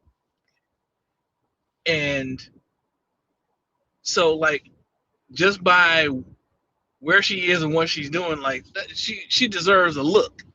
But what happens is she gets a little bit outshined by Blake's, because everybody thinks that Vandy is Blake's or Bucks, but they don't realize that Galvan helps Blake's be Blake's. You know what I mean? Blake's don't have to be the PG because Blake's can be Blake because Galvan got it under control. So, like, things that don't show up on the stat sheet are kind of the intangibles that to me put her in a conversation. Keep it going. I have to be right back. I have to take the dog downstairs, but keep going. I do agree. I love what you said. She makes Blake. I love that. Yeah. What you got, Miss D? I haven't really thought about her. You know what? That's interesting. But I would go with the people I do know. And that's Jazzy and Chavez. At first, I was like, why did but you know what? That million plus is worth it. So because Chavez is she she showed me something. I did a video about it. I call it $1 million baby. But the $1 million baby's playing pretty good. So I'll go with Chavez slightly. Yeah, I don't know. I'm not. So just so we clear, I wasn't necessarily saying that Galvan, I think, is freshman of the year, national freshman of the year, but I think she deserves to be in the conversation. I think you're right. I think right now, I think you really got to be looking at Jazzy and Aaliyah Chavez. Yep. You know, I'm still trying to figure out how in the hell. I know, as I said, she was high from 3, but I'm still trying to figure out how in the hell we lost that game. We supposed to have won. It was supposed to go to overtime. But Oh man, it was so many little things. It was so many little things. Keisha, right, everybody was off. It was weird. Everybody was off. Too, so like it was so many little things that like.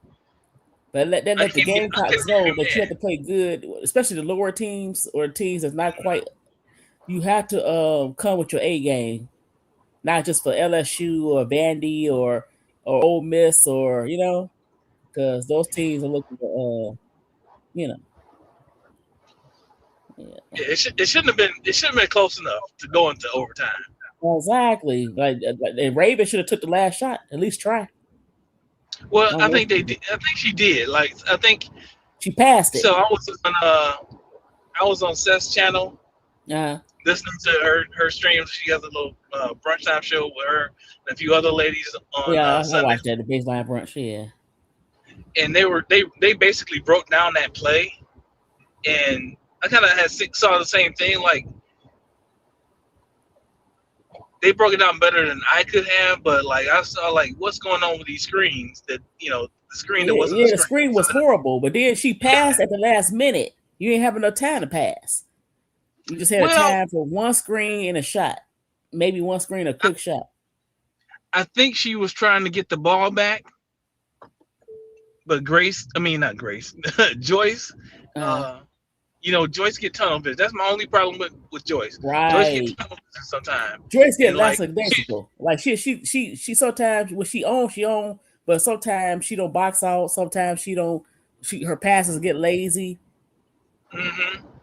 She got to keep her head in the game. Exactly, and she's young, so she got time. She'll figure that out. Right. She'll figure that out. Right. But I think that's one thing that happened on that particular play is that she just she was thinking, put your head down and go and try to get a bucket, and then she lost the ball. Yeah. Because she was trapped, right? Because she didn't set a good screen, so there was no real opening. You got two players there, and then they trapped her. So it's like, But what Chavez did in overtime, man, she was unconscious. Yeah. She was unconscious. But they had a lot of Tessa on defense sometime on the individual level kind of disappointed me this year. Because she get beat. I mean, she's here's what I say about that. Raven on her. I think they should have put Raven. They don't know why they put Raven shot. That would have made her shots a little harder. Yeah, I think you're right. They put a lot of Tessa. I'm like, nah. Or you could have put Maddie on there because Maddie quicker. But hey, what do I know? You guys, Tessa thinks the plays hard. Yeah. Oh, go ahead. I think Tessa. I'm gonna be honest with you. She's a liability on defense. Yeah, she's not an individual defensive player because like, Booker. I know it's Booker, but she let Booker get to her sweet spot. If you gonna let somebody do that, play her hard. Sometimes she kind of get beat. She does, and somebody like I'm gonna tell you, Gino, he realizes stuff like that, and he'll take advantage. Like I never knew. Like I've seen, because I kept seeing on my team in Juju's freshman year, Kayla Padilla. He'll look for the weakest link, and it may not be every game that they're the weakest link, but apparently he saw something in the matchup. And if you go back and you look at that game, he kept whoever he had driving on her. I mean, they put her to work to the point where I felt like her confidence got broke, and they kept attacking her, scoring, attacking her, and that's what he does. He'll find out your weakest link, and he's gonna go at you, and you're like, everything else is covered. So like if Tessa's the one, he's gonna like Madison. She knew she didn't. When I was in Vegas, every time Raven was in front of her, she was a decoy, or she just passed the ball off, or take a couple. As soon as Tessa, then all of a sudden she saw like,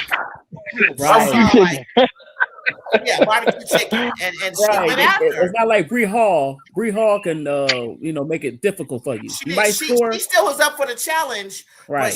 But she was up for the challenge with Bree, but she could not. She did not have the superiority necessarily to dominate Bree. But Bree didn't have the dominant. She wasn't dominating her either. No. But here's my thing. I think that voters and viewers have more of an impact than we realize on Player of the Year, and I say that because coaches vote, journalists, right, and media. But when it comes to us, like right now, talking about it, or how we tune in, and who do we want to watch, right? And then the second thing for me is the reason why Juju stood out so much because, and I kid you guys not, she was not only face guarded, double team, triple team. At one point, I seen in our conference 4 people on her. Like every time she got the ball, you could just see the formation coming, and if she got closer to it, the more you saw it. And I don't see that anybody yet trying to stop Sarah or what's her name? And it might be because of the way the offense is designed, but I saw it. When I remember that game when Blake's was stumbling all over the place. I don't know if she was playing Michigan, whoever it was like she had 4 fouls. She was like, I was like, oh, now you see what it's like to get doubled and tripled. Sarah, same thing. She may have had a couple of games like that too, where it's like she's not as effective. And it's like until you are scouted that way and you're guarded that way, it automatically tells me everything I need to know who the best is. And depending on what they do, like Ju had to learn, which is to pass the ball out or split or however she decided to understand and dominate with or without the ball. Like you can be effective in not just offense or but most definitely you better be effectively at the defense. And when Sarah was in California, she was trying so hard to get a steal, trying so hard. She just was like this close, not really getting it, but she was trying so hard to be like this dominant player on the floor. And I was like, no, sweetheart, you're not against us. You're not gonna do that. But yes, well, sports. That's what I'm saying. How do the teams adjust to stop? Who are they adjusting to stop? Madison? No, not necessarily. Sarah or Blake. However, because we don't have that person who is like so dominant that you need to put that many on, so we have to go with what we have and what we're looking at. And I think viewership, voters have a lot to do. And they're telling you, who do they want to see? Who do we tune in on Saturday morning cartoons or Sunday? Who we tuning in to see? And I probably watch Blake more than I have ever watched. Right. So I don't know. So, and it doesn't really, and the thing is, all of the players who end up with these awards, they ultimately would rather have what UConn, South Carolina, and Notre Dame, the latest winners of late have, which is a championship in the last 5 or 6 years. Everybody ultimately, in my opinion, could care less about that. They want to win. They want to win with their team. Do you think players still feel that way? I think they want to win a championship. Yeah, I do. Because let's say if you won a championship and you transfer, like I got mine, you still think players still have that spirit, like a Cheryl Miller? You know what I mean? Yeah, I know what you mean. With the NIL, and I think they want to. I think they feel that their happiness outweighs it all. What makes them happy doing what, like just imagine if Camille Pierre stayed with Blake's. How would that team have looked with her? Oh man, exactly. I said the same thing. Like look, Camille made a bad decision. Well, not necessarily leaving. It's the team that you choose. Just like it's going good for Cody, it's not going good for Janiah Barker. She cannot find. That's not the right. So I don't know why she went. Maybe she went for the money because it's not working with her. I Barker. never saw that though. I never saw her with Tennessee. I thought that was kind of strange. I was like, you want to go in and out? Okay. What team you think if she did? Okay, That's she transferred. What like, team she would went there. go good with her? What team she should have chose? If we could do it all over again. That's a good question. You know who could have used her is Notre Dame, honestly. Yep, Notre Dame could have used her, in my opinion. I think she should have went to SEC team, but not Tennessee because of the way they play. Maybe Mississippi State. I was thinking that. And you got her and Cody. Yeah, they really would have been. I thought no, don't put her over there. Don't put her over there. I kind of thought Kentucky. No. Who else? She already did that. She did that with Betts. Didn't work out. Yeah. She don't need to stand next to Claire. So Pierre, I know why she went there because of the style of how NC State play with the guards. But I'm with Sports One. I just think she has a wonky style of play. I can't really. I know what she needs to improve on. She wants to put the ball down, and she stumbles all over her feet and stuff, and she has to work on that. She can't take more than 2 dribbles. She got a little better. I saw her dribbling a little bit better. I saw the 3 be a little consistent with Tennessee, and then she gets so excited, she starts moving faster than she can and tries to do something that, like she does. She tries to do an in and out move in front of somebody, and it's just wow, and I'm like, oh no. But you do. But and I don't disagree with y'all's take on that. But if she can get that handle, she can prove that aspect of her game. Like for me, I love her potential. I know people don't like talking about potential. I love Shania Barker's potential because she's very athletic. Like she has a nice shooting form. You know what I mean? She has a good pull up. She can't try to be. She's not. She. At Texas A&M, she was all they had, and she thought she. Give me the ball, go. But if she plays within, like you will is saying, she could have hit all that other stuff. She's a second option. I would have never known. She's not a first option, but she's a good piece. But she's a slightly. She might be a Timpson. Play outside of. I was thinking of that too. Yeah. No, I was thinking of Timpson. She's better. Better offense. Right. I agree with that, but I was thinking she got that Timpson built. Yeah. I like the fact that she plays. She's taller, but yeah. I like the fact that she plays hard on defense. She does play hard. Like she got some defensive holes, but she plays hard. So same like Tessa. I can't fault Tessa because she plays hard on defense. She just ain't great at it, She tries. So. Yeah, she tries. Yeah. But her teammates need to know Tessa needs your help. If you see her struggling and someone gets by her, don't make Chase her have to play catch up because she's going to foul. I think Bree Hall and Sanaa Fagan knew that. I think they the newer players need to realize that. Yeah, they covered her. They covered up for her.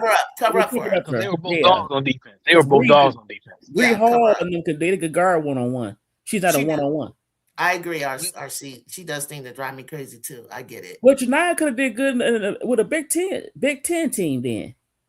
She could have. Stay in the Big Ten. I don't know. I mean, there might have been some spots for her, but it doesn't take away from B. Will's statement of like the things that she just did to clean up. I don't even know.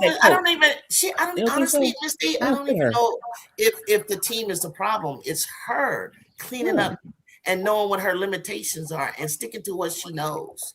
She would have been fine at UCLA. She could have been fine because look, there was a point in the game when she was playing us that she was impacting the game and kept them in it.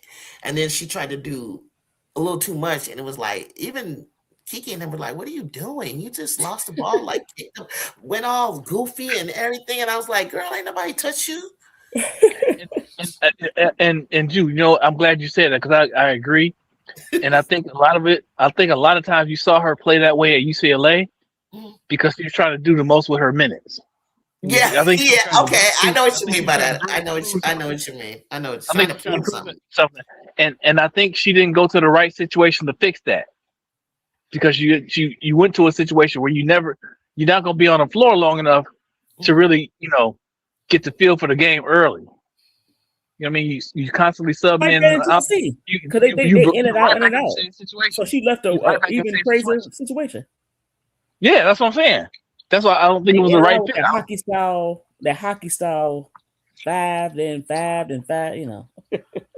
look, when I saw that she went to Tennessee, I was like, why you do that when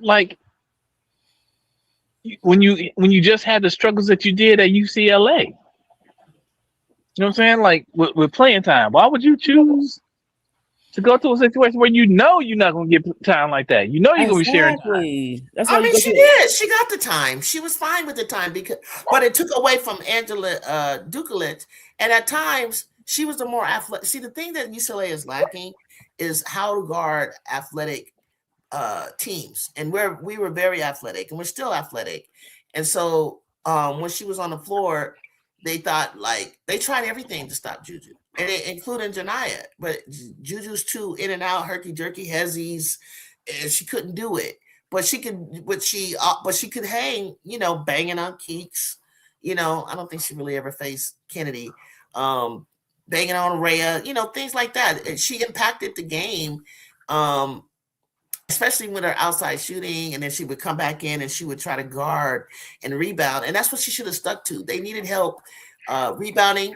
They needed help. They didn't really need that much help with Ken Dog. I mean, excuse me, Kiki, but I think she played Kiki really well. She was super physical with her. How do you think Mhm. how do you think she would have done at USC?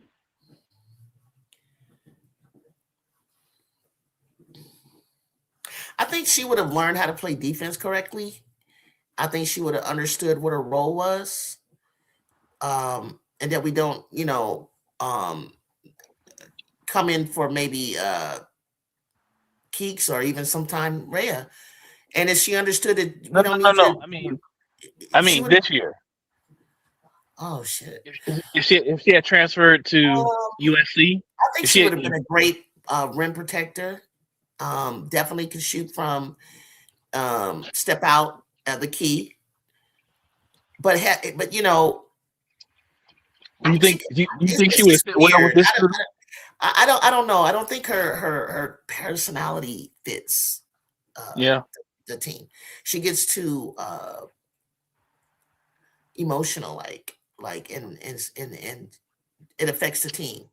Like you won't see anybody on USC if something was not going their way, they may be quiet or look down, but they won't show that kind of emotion that she does, and it spreads.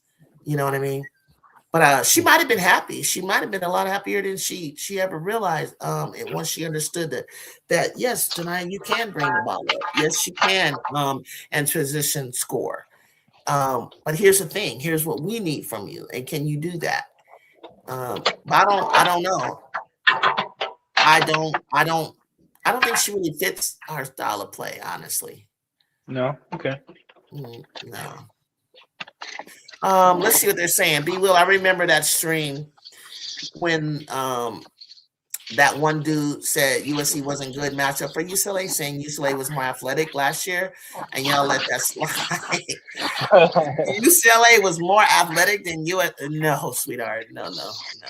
Juju No. Watkins, her college career is over. Okay, Ice Cream, you're way off. This is not 1990, 80. I loved those matchups last year. I did too. No, it's blackout Saturday for LSU versus SC game. It's giving funeral. It's giving. It's giving funeral, y'all. I don't know about that.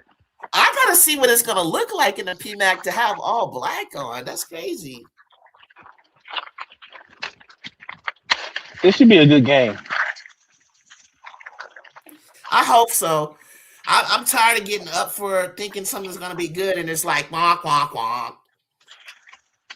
Like everybody in the beginning of the year, I thought it would be great.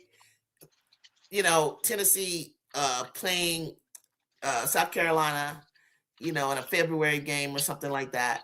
But then as time went on, I was afraid for them because I saw what UCLA did. I saw what was it Oklahoma or LSU? Somebody else beat the brakes off. UConn beat the brakes off them. That's who it was. Yeah. And I feel like the top 4 teams, I felt like Dawn had to do that because if she would have done 30 like I thought she was going to do, then I felt that UConn and Texas were better than South Carolina. When she did the 40 plus, and I was like, that's the statement I need to see. Can you guys do that? And don't let up. It's not a time. It's nothing personal. It has to do more with psychological. What you're saying. Don will do that though. Don always, pull back. It don't matter. She did. I know. It don't matter. I know. She always do that. She send that message. I know. Because one reason why she I don't think that she could do it in the past. I mean, maybe against some of the teams outside of your conference, but I think that she needed to do that because I need to know, can they even score that much? They can. You see, they shot 69% from the field. That's pretty good. And we did it with 7 players, basically. Yeah, that was, and that's what I needed to see, honestly. A lot of times, Jacob is trying to say something to you. I guess he's personally, Jacob. I think maybe if B Will didn't respond to something, either it's beneath him to say something because it's a dumb take, or I mean, he's not necessarily a Trojan fan where he's going to defend that. And no, I'm Jacob, make a difference. I'm sorry, Jacob. If I missed something. I'm sorry, Jacob. If I missed something, I'm not looking at the comments like that. Ice cream, they could be beat. South Carolina season gonna be over. The team good need to be talking about it is Connecticut. Sarah Strong, the best college player in the game. She's better than you, a Connecticut fan. Ice cream, sweetheart, ice cream. Connecticut, look, Connecticut. No. Anybody can be beat. Exactly. But the take on the Juju Watkins thing. What happened to Juju Watkins? No. If Sarah was better, why didn't she win AP or Naismith or Wooden or USWBA Player of the Year? That's one. Number 2, if she's hands down better than her, why isn't Sarah guarded or the way that Juju is? I don't even think people guard her like that. I mean, you probably could answer that in your own way, but what makes her better, I should say. But SC looked good. Latson was great.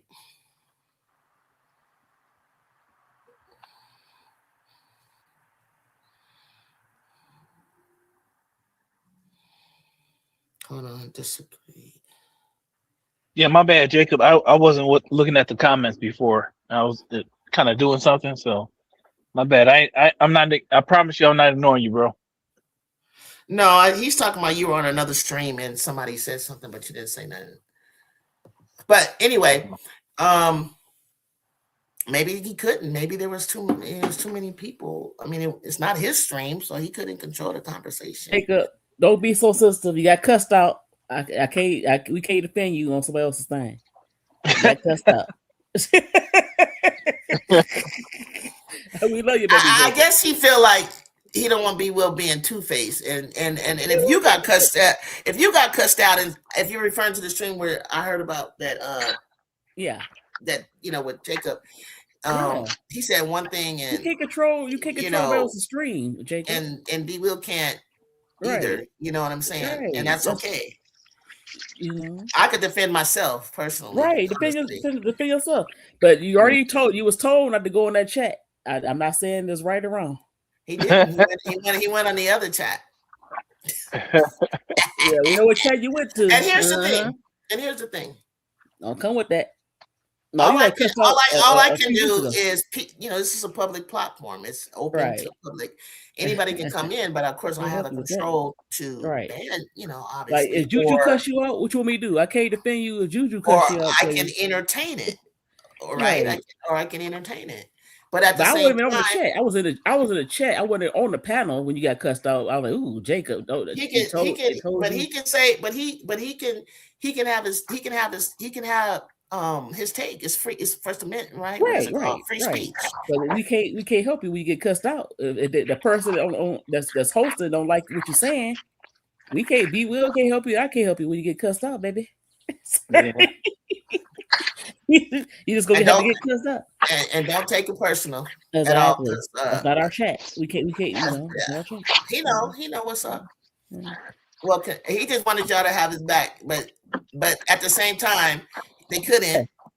Right. But here we are now, and I've heard it on that chat too. Let's not say something. Or one thing that Jacob, I know for sure, and I feel the same way. Don't say one thing over there and not tell me, and say something different over here. If you feel that way, and we've been in that discussion before, if you feel differently than what I'm saying, we're gonna debate. And then we might have to agree to disagree, or we might come to an agreement. This is your safe space, Jacob. You're not gonna get cussed out. Juju is Auntie Juju, okay? And I'm Auntie Darius, and that's Uncle B Will. But if you go in other chats, we can't control if you get cussed out. Okay? Hey, Miss D, I'm gonna need you to hit that baby Jacob one time for me. Baby Jacob. I can't do what I have to say. Baby Jacob. No. We love you, Jacob. We love you, Jacob. But you know what? Ice cream, it's true. Connecticut has not been beaten, and to say they will not be beaten, I don't think the year that South Carolina went unbeaten, nobody saw that coming. Now this we could actually see coming. So to say that, you know, I never can tell you definitively that somebody can be beaten. I think they're very close to being that squad that cannot be beaten this year. So enjoy it while you can, and enjoy it, revel in it all. But time is up next year. LSU, we got to clean up some things. Okay, Jacob said, "Oh, that was before I got cussed out." Miss D, oh, that was before he was cussed out. Okay, you guys, okay, got you. Miss D laughed my ass up. This was in 2024. Oh, 2024. Okay, got you. Oh, you went way back. I don't know. I thought you were talking about a few weeks ago. I don't know if they remember that. 2024, Jacob, really? You jumped on B Will for 2024? Oh my yeah, we God. could have did that. We could have did that in the Discord. Well, Connecticut has not been beaten, and they will not be beaten. Yeah, Watkins doesn't have a national, but Sarah's strong. He's trying to say because, you know, the age-old thing, she doesn't have a national championship yet, and so because of that, that makes Sarah better. Okay. No, because Sarah was playing with she played with AZ Fudd, who's gonna be a top 5, and she played with a Paige. Yeah, 2 pros actually. Come on now. You talk about top 5 WNBA players. Well, one of them gonna be a top 5, a top 3, whatever. Guard. Come on, Ice Cream. Do Watkins have a national? Yes or no? No.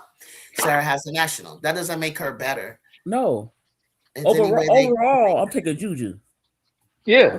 Yeah. She's Juju is a phenom. She's a cultural icon. Exactly. She's nationally Sarah Sweet, to the point where the majority of people are that aren't their team isn't a Trojan fan, is a Juju Watkins fan, because Juju has been her since she was 14 years old. I never heard of Sarah until her senior year in high school. Barely heard her then. Let me say this, and before I say it, let me just preface it by saying, no disrespect to Ice Cream, but no disrespect to Sarah. Yeah, no disrespect to anybody, honestly. That ain't how I get down. But no disrespect for Ice Cream on your comments. However, people who talk like that, if you looking at how players play, like that's disingenuous, and it's not really basketball talk, right? No, it's not. I just entertained it. I just entertained it. Yeah, it's really not basketball talk, because it's hard to compare. You can't say just because somebody hasn't won a national championship yet, and someone who was a freshman, a solid freshman, great freshman, and happened to be on a great team with a great coach and won a national championship, that all of a sudden that player is better than another player who played on the team that didn't have honestly as much. The opportunity to play for the championship. Yeah. Let's start Who that knows? too. Who knows? I'm not gonna say what would have happened and what would not have happened. Right. Who knows what would have happened had USC and UConn met in the national championship or without the Elite Eight with the healthy Juju Watkins. I mean, who knows what would have happened? You can't speculate, so you can't just say, "Oh, Sarah Strong is better because she got a national championship that year." Well, guess what? Juju Watkins got hurt when her team was soaring. You know what I mean? Like, hey, if we're gonna talk about it, let's be honest about it. Right. Let's don't be disingenuous, like, because you know, I think Gino wanted to set that up when we were in stores, and I think that's why the ball and the play was set to go to her to take the last shot, and not Paige. I think he was setting that up because he really felt that he might have had another freshman of the year and a national player of the year, and I like that he went to her because that was a defining legacy moment for her to. That would have stuck in everybody's mind as she took that shot and tied it up, and then they go on and win. And it was because of Sarah. That would have been something that Juju would have been having to go toe to toe after that, and then face each other in the Elite Eight, and then define it out that way. But it didn't happen, and it didn't happen that Sarah didn't rise to that occasion at that time on a nationally televised game that helps your case in a lot of ways, and then come back and dominate her again. That helps her case, but in that case, it didn't. And I didn't really care that she only averaged 18 and Ju averaged like 24.6 or something. It didn't. I think she was more of a two-way player. And in fact, in some ways, I feel like Ju should have been up for national defensive player of the year as well. So tell me, who can beat Connecticut? What team could beat Connecticut this year? Reason why Connecticut has a national was because of Sarah Strong, a freshman. Nah, it wasn't just because of her. You had Paige, you have AZ Fudd. Tell me this, Ice Cream. If you feel that, should you put Sarah above everybody in college and felt that she should have been player of the year, but she didn't even get out most outstanding of the tournament. AZ did. So how come AZ Fudd got it and Sarah didn't get it on her own team after the national championship if she was the best? Anybody can tell me that. I would love to know why Sarah didn't get that and AZ Fudd did. Of course, you're gonna have some kind of excuse. So what Ice Cream is just he just quoting narratives right now. He or she.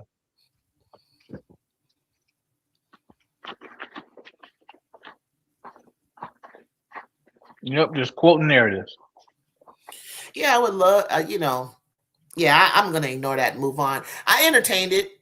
I gave Ice Cream, I usually don't, I'm trying to build my channel, so you got to subscribe if you want to be heard anymore. I wish I knew how to set it to where you need to pay a super chat or $2.99 or something like that for me to read your stuff, and it lights up. Like, I'll figure out how to do that, but I'm just going to move on.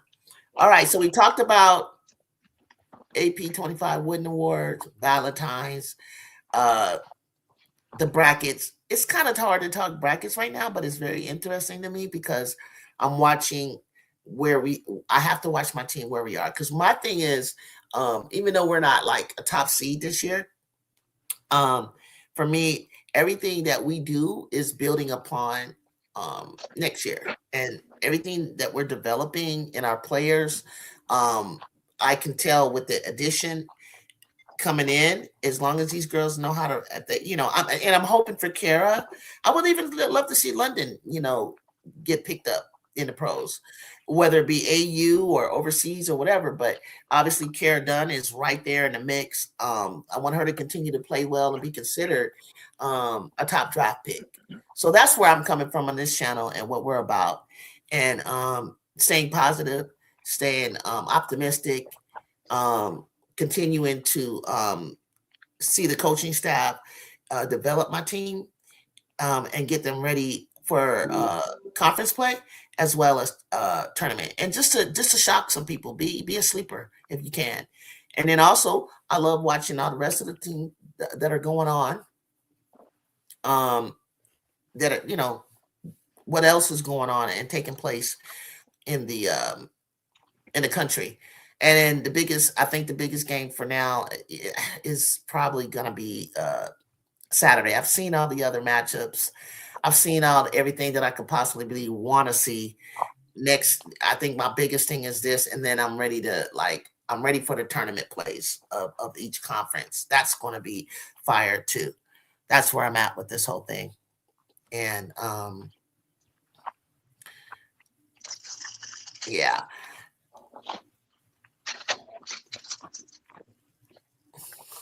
Ice cream. Ain't nobody listening to you. Ain't nobody listening to you. Ice cream. Yeah. You talking about? Look, I think Ice Cream followed me over from Instagram. I think we had a talk, like the same conversation, and I already gave my take. It was solid. I didn't get a good response back, and nobody agrees with you, obviously, because we saw who the award got to. Nobody ever felt anybody got robbed. So I don't even know why your opinion matters like that. So what you say? What sports love? What did I say? You think so, Ju? What you like? What does that mean? I think so. I'm not sure what that applies to. I got with you, sports love. You're just ignorant. Yeah. So yeah. Yeah. So that's where we are, guys. I'm going to the game Thursday. Come back. I think Shay Krzyzewski is somebody we're gonna have to look out for. I remember her from last year, hot shooter. But I can't think of anybody else on Indiana that I need to worry about. And if it's just one person, then what did I say? No, you said last Valentine's game. Oh, I did. Oh, no, Valentine's Day, February 14th. It's going to be exciting. Right, D. Will, right, Ms. D? It's got to. I'm waiting. I want to see a good game. Me too. It's gonna be good. It's gonna be good. I want to see a good game, but I don't think that when I say this, it's not no disrespect at all to LSU, because I certainly have flip-flopped. I have, trust me, I've been flip-flopping between me thinking that LSU would win. I actually had them winning at some point, but that's the beauty of this thing. It's like you see the changes that that are shaping and all the time. I'm hoping that Moki got something in her back pocket, and I'm hoping that well, the games, you know what, the last few years it's actually been close. It's just that South Carolina pulled the games out. It hasn't been blowouts, so it's gonna be good. It's just okay. I gotta answer this. Paige will not have her first national because of Strong. So ask me this question: Sarah's not on that team. Will Connecticut win the national? Yes or no? No. My question to you. Answer my question first. Why wasn't she most outstanding player? That's what I want to know. Why didn't she get most outstanding player? Why did AZ? Can anybody answer? Why did I don't remember? Why did AZ get it and not Strong? Because AZ was healthy and balling. She was. That's right. I mean, that's like you can't take anything that Ice Cream is saying seriously. She was healthy and balling. Look, you can't take anything that Ice Cream says seriously, because they're sitting there talking about. I want him to know that he's not talking to no Rudy Pooch. We know the game. He's talking about UConn didn't win the national championship without Sarah Strong. They needed her to win a national championship. All the while forgetting how close they came the year before to playing in the national championship game, but they were severely depleted because of injury. If AZ wasn't AZ, you know what I'm saying? So, and Paige was in her first year back off of injury. So it's a whole lot of ifs and what would have, should have, could have been. Mm-hmm. But the fact that he's talking about, they needed Sarah Strong, you don't know that. Mm-hmm. You don't know that. Like, that's all speculation. That's Mm-hmm. all speculation. It has nothing. It has no grounding in fact. It's all speculation. AZ being healthy and having Paige help Sarah. Yeah. AZ was healthy. She was just shooting lights out in the tournament. So I can't say that. Mm-hmm. Absolutely. Now I want to see after AZ leave, can Sarah be the leader? Because she really ain't the leader. Yeah, we're gonna have to see that. Exactly. We are exactly going to have to see what happens. Yeah, just like when Joyce. There's no Paige, there's no when AC. Raven leave, and you got can she take over that role as a leader? Yeah. We're gonna see it. So. Yeah, I'm waiting for that. I didn't want to say that ever because I wanted to see what he was gonna, bring in, and I totally agree with you on that. Like, I totally agree with you on that. She'll be a junior, and it's like, okay, let's see what Sarah's made of. Can she do this? Can she carry this team? I agree. I like that. Ice cream. I asked the question: what can I win the championship if Sarah was not on the team? Nobody can say that. I don't know. Yeah, I don't know. Nobody can say that. I know what you're looking for to say that Sarah is a difference maker. You're right.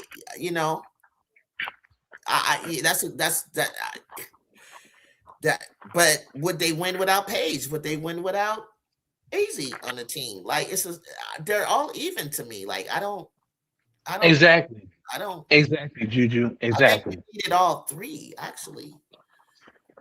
To be honest with you, I really do. I really do, B. Will. I really think you needed all three. I don't think that, she never appeared to me like a freshman that was like too much like super, super dominant that could do a Juju Watkins where she's ranked 21 coming in with no McDonald All-Americans and just take her team to the Elite Eight. I don't know that she can do that. Sarah is full of a team with McDonald All-Americans. Ju wasn't. There's a big Ju. I don't even like to bring Juju in the conversation because I really think it's her and everybody else. Honestly, you don't even have to bring her in the conversation. We talk about UConn and what UConn. So we take UConn. Yeah, like I think you needed all three. Honestly, USC had a team, but no. Sarah is difference maker, but you don't know. Yeah, I think that's what he's saying is that she's a difference maker, and I'm sure that she is. But you know what? Knowing Paige the way I know her, if she knew that she did not have Sarah, Paige went on a run, you guys, where I think she deferred to Sarah and was more well balanced. But Paige went off. She was averaging like 30 in the tournament. Y'all remember that? Mm-hmm. Yeah. She had it was Paige. I feel like if you didn't have Sarah, Paige would just have to score 30 or 40, just like Caitlin did. Like, it's just what it is. Right. That's true. You know what I mean? She'll make up the difference. I know she would because she's a competitor like that. And she knew this was her last chance. We're gonna have to stop playing. I never expected Juju to get anything done her freshman year like that. I was totally like, once I saw what she could do, I just rode the wave. We didn't know that was gonna happen. And the sophomore year, my chest was out because I was like, oh, we about to shock somebody. I knew that for sure because of Juju. So don't even worry about that. I knew we would be in the Final Four. And if we had to face UCLA again, it was curtains because she wasn't going to lose to them again. That's one thing. If you look at her record, she doesn't really lose to people like back to back or twice. Like that doesn't register with her like that. But it's going to be great. Everything's going to come to a head, and we're going to see how it goes next year with Sarah having to carry the team. Ju doesn't have to carry the team, thank God. South Carolina beefing up them, Texas beefing up themselves, LSU becoming more mature. Let's see what Vanderbilt picks up. Let's see what Oklahoma does because they're going to lose Reagan Beers and probably some others, right? Right. The SC might hopefully Ashley and Watkins come back. Chloe will be back. And then Chloe. Oh wow. Yeah. Dang, I wish both of them was there. It made no team. That team with them. It's gonna be great, and I can't wait for us to play them because, especially, what'll be great. You know what's really gonna be great if USC and Notre Dame come to the Players Era, because they play each other all the way through and to the championship of that thing every single day, and for me to sit there and get to see Texas, UCLA, Duke, and South Carolina, it was like I was in heaven. I was like, oh my God, this is so. I mean, that game with Texas and South Carolina could have went either way. It was so good. It was like that big bodies was just banging on it. It was crazy. And then, Tanaya was just getting used to the system. And actually her free throws like kept them in the game. It was great. UCLA wasn't that bad. Duke, I don't know who they was. Duke is also, another team that's starting to be on the rise besides Louisville, is Duke is kind of like figuring some things out. So, Duke is starting to look like themselves. We're going to see a lot of different faces coming into like that Elite Eight, I think.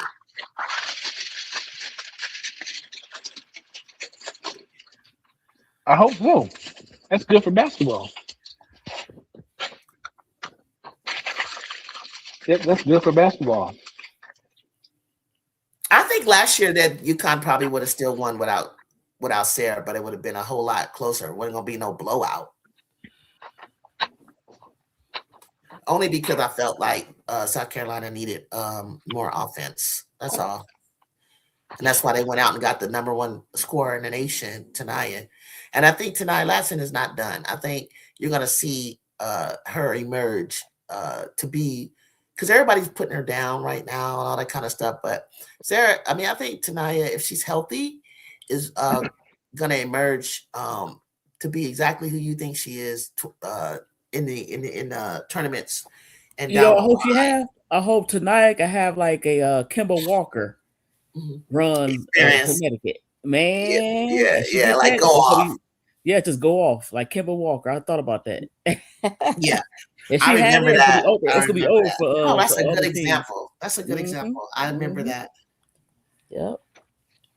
And then Raven could play the El Amin role that Connecticut had.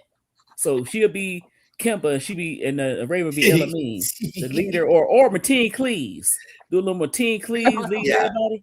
Yeah. With a better shot. Yeah. Tell me who those two players remind you of, if any. Who's their player comp in women's basketball pro? Who's that? Raven. Who's Tanaya and Raven's player comp in the pros? Tanaya remind me of a little bit of Chelsea Mitchell. Okay. And Raven remind me, but she shoot better. I don't be like, really? Raven is J.O. body type wise. Yeah. Okay. I can see that. Okay. Yeah. Okay. Yeah. What about you? Raven I think at the pro level, she's not gonna be like Jackie can play bully ball. I don't think Raven's gonna be. She ain't gonna be bully balling most WNBA guards. But yeah, I don't know. You know why? Because them long arms. She looks stronger. She's stronger than what she looked. She's got the long arm. Juju, tell them. I think that a lot of these players in college, their game fits the pros. I notice when, like, you're right, like some of the fouls they get called for, I'm like, you're not gonna get called for that in the pros. Don't worry about it. Like Kara gets it a lot. I think Raven's going to be surprised how easy it is to pick these girls. For some reason, I just don't see her struggling. I think she's going to surprise when she has an opportunity to get on the court. I think she's going to be just fine.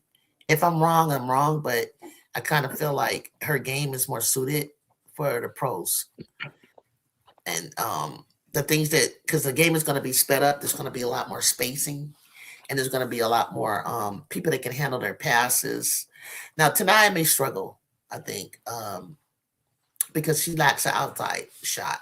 And I don't see her getting to the rim at 5'8" as much. But I heard that she increased her vertical, so want to see what what happens with that.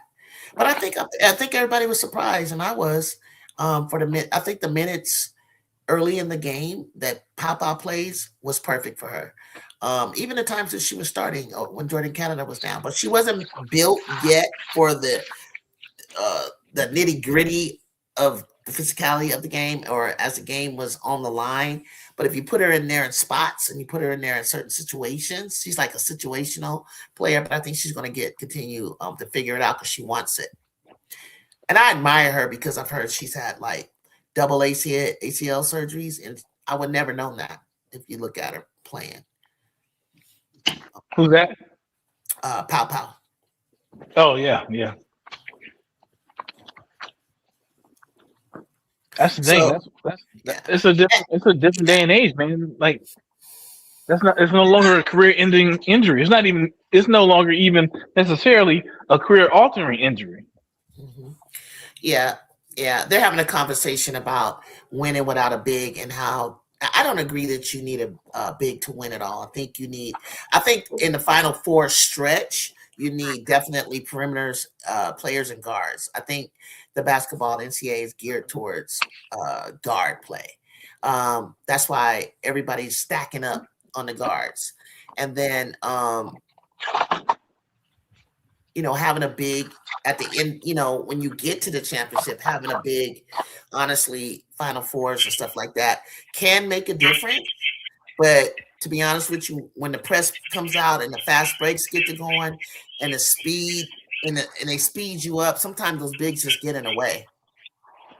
Juju, see, we talking basketball because one thing we know, right? If we talking basketball, Miss D, Ju, if we talking basketball, one thing we know is that matchups matter. Mm-hmm. Matchups matter. Mm-hmm. Yeah, because if you notice this, the Trojans might not necessarily on paper, we were ranked third coming out. That's true. South Carolina, UCLA, and us. Like, I get it, but you clearly saw when the season started, like, we just matched up better against Connecticut. We just matched up better against UCLA than a lot of teams. It was more of the matchup. Sarah, Age, Perry, they might have had three players that were better than us, but than our three. But overall, they didn't match up well against Kennedy, Ju, Kiki, Rhea, Malia, Avery. It was the matchup. Like, the shortest player on the court was Malia. Like, that makes a difference. And your guards are tall, that makes a difference. Hey, and Juju. Lengthy. Juju, tell me, where was UConn skilled big when they won the national championship last year? Where was their skill big?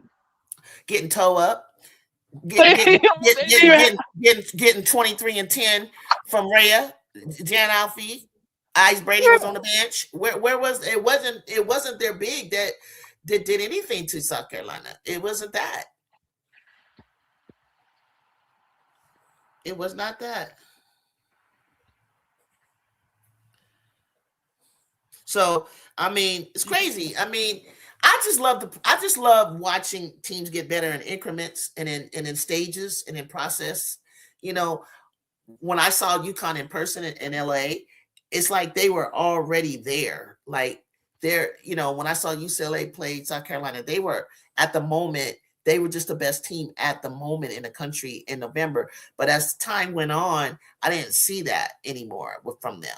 I felt like they didn't play a tough enough schedule. Like, South Carolina last year was built for the moments. They were built.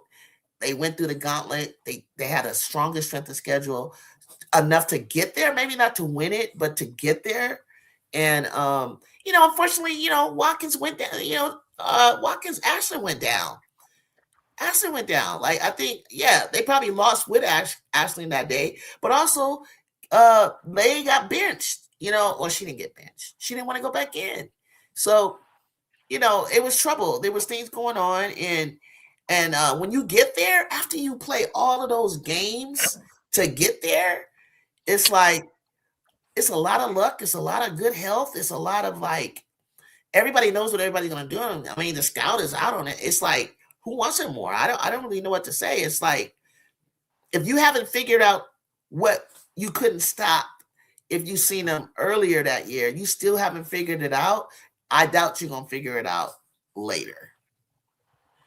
And I don't think they ever figured out. We did. We understood the back door. We understood the ring around the rosies, I called it, that they do to go under the screen. Even though you might think, really, go under shade, go under chin, go under FUD, go under page, somewhat page. Yeah, go under the screen because that's what they want you to do, so that they can trap you and it leaves a lane open for them to go or to shoot. For real, you need a guard play. Yeah, you gotta have a guard. You gotta have good guard play and maybe a nice post player. You don't necessarily need a 6'7" or 6'6" because it depends on what that 6'7" or 6'6" player are. They Leah Boston? Are they a Camila Cardosa? Who are they? Like that's that tall, or who's another big that has taken them? I don't even know. Did Notre Dame when they won? Did they have a big? Ruth Riley years ago, they had her. They had I think Notre Dame's big was Breonna Turner. Oh my God, no. Okay. All right. That one that recent win was Breonna Turner. Okay. Yeah, with Enrique and J.O. and Marina Mabry and Jessica Shepard. Mm-hmm. Yeah. Okay. Yep. Okay, well, and I think the game has become positionless, so I don't really care about point guards, shooting guards, small forwards. I don't care about all that stuff anymore. I think the game is going in a whole different direction, and everybody's trying to get themselves to the read and react type offense, and that they're getting themselves into a transition defensive style position where your players can play. And this is most important when I say this. Your guards and your forwards need to play 1, 2, 3. If you can play 1 through 3, and you get a team out there that can play multiple positions, you have a great chance of winning, in my opinion. That's just you ain't wrong. You ain't wrong. That's just my opinion. And everybody's trying to get there. Matter of fact, UConn showed that last year, didn't they? You know what I mean? Yeah. Sarah could go 1 through 4 if she wanted to. I don't know if she could play 5, but it's really interesting. I'm really loving it because I've been watching basketball for a long time, like since the AIW championship with UCLA and the NCAA championship with Cheney State and Louisiana Tech, and then Louisiana Tech and USC, and then USC win it again, and then USC going back and playing Texas, and then the eras of Tennessee, the era of who's after Tennessee when they were winning. I want to say after the Tennessee era, Georgia, Stanford came on the scene. Stanford was in there. Notre Dame. It's a very small percentage of schools that actually, that have actually gone back to back. I know UConn, I know Tennessee, and I know USC. There's not very many teams that can go back to back and then back to back and then back to the finals is us. So, and then there was that era where UConn was winning so much, bro, I couldn't even watch them anymore. I was like, oh, I can't do this. Even though I was enjoying watching Breanna Stewart because I thought she was freaking like, oh my gosh. I thought Breanna Stewart was going to still be dominating to this day. That's how good she was. Tina Charles, all of them, UConn, and I love me some Candace Parker's era. I love me some Shamika Holtzclaw's era. Ruthie Bolton's era, was it Jewel Lloyd, Marina Mabry, all of them over this Skylar Diggins. I mean, it's just been some great ball, we know we got it. We can't deny that UConn is the dynasty that everybody, will never catch. Like maybe not in my lifetime, anybody I'll see have 12 championships, But that's the early days of basketball when not all schools could, recruit the way that they do. And we didn't have, AAU travel ball. The girls weren't athletic the way that they are. You know, I mean, Texas Tech, I forgot about them when Cheryl Swoops, they won. You know, you didn't see it. You know, it's just different now. Like I used to watch, and it would be like one good player, maybe two.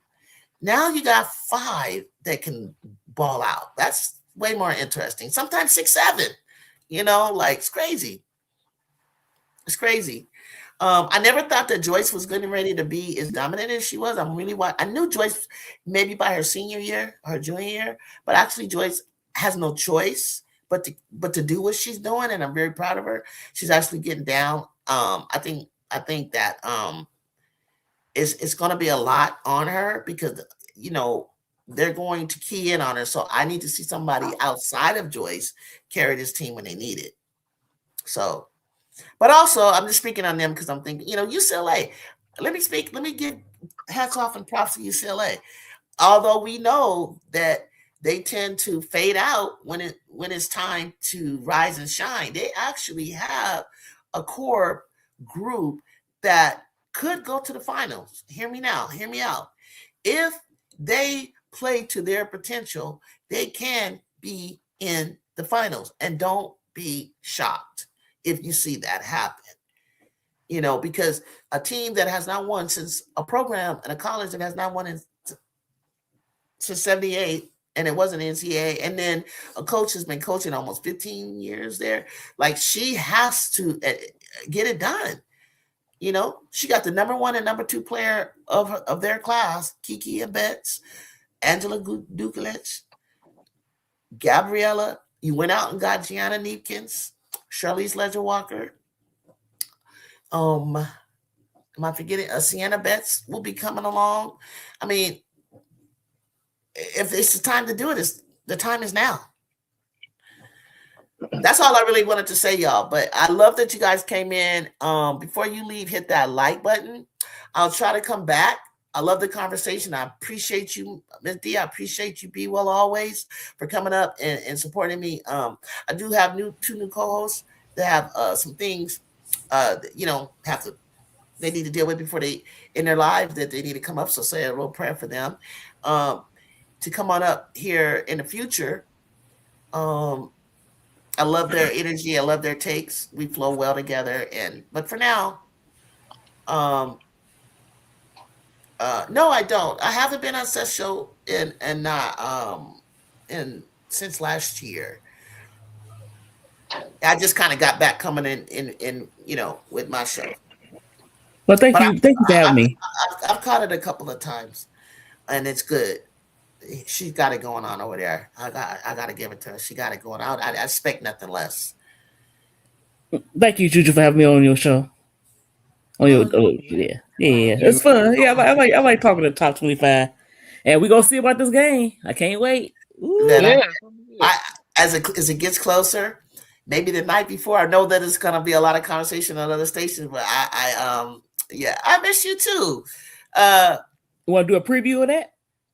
I would love to, man. Because I just be going. I mean, like social media is crazy. I might do a preview. Heated up. Yeah, and then we got to make sure that we know who. No one's hurt. Everybody's up and rolling. But man, you can come up, Miss D, for sure. Like, get your thoughts together. Get y'all thoughts together, because you know this. I ain't got no dog in this fight. You don't listen to crazy Dolores. You don't listen to him. So for the first time, yes, I did see a group on Twitter. The committee, they're okay. Sometimes it can be a little crazy, but Dolores, he's a little extra, but he means well. What? What is Dolores been saying? I haven't seen it lately. I had to see on Twitter. Yeah, he had he had posted it. His group, man, they went off in there. They was just calling them all kind of names and not like bad words. He's a troll. He trolls a little bit. He's just a fan. He's a big fan. I know. Look, he's I don't know if he's really Asia's friend or not. I don't know. He claimed he's Asia Wilson's friend. Well, I had seen photos. I had saw the photos. So that's why I thought like, okay. But one time, when they lost to UCLA, and then one of the SC alumni said that, you know how it was a video of Lay with a towel over her head. Now the video wasn't shown. I saw it. And then she did sit down with a towel over her head. And then Malaysia Mama went on Raven's Twitter and crashed out and kind of got What? on Tina Roy. What And on? I they banned lost to ice UCLA. cream. That's disrespectful. Ice cream. You can't do that. You don't come in my chat. You know, talking about any people that I care about. Don't do that. You know, me and Sess may not always see eye to eye, but I love Sess, and don't do that. Oh wow, I didn't see that. I'm sit there. Yeah. Like I had to just go ahead and ban him. I try to give people an opportunity, but you don't do that. Yeah, he been crashing out in the chat about his UConn. Don't talk about my sister like that. But I want to see if they lose. I want to see how Malaysia Mama. You gotta listen. If you lose, she's a crash out. You gotta. No, I say this: if y'all lose, you gotta take the heat, right? But if I think they will. They're gonna have to take it because they gave it something, and not everybody. I think SC can handle it. Not all LSU. The fans might not, but the team can. Don can. Don can handle it. Would you say that again, man? SC fans, we take losses in stride because we know there's a bigger plan. Right. Right. You know what I mean? Right. We know it's a bigger plan that's in motion. We take losses in stride. We don't get too high. We don't get too low. You have to spam, and you can spam them, and they wouldn't expect anything less from LSU fans. They're gonna have to take it. They're not tripping because and we all know that's just one game. You know what I'm saying? That's just one game, and so you know what I'm gonna say. I'm a treat the LSU fans like Alexis Morris, who's still living in 2023.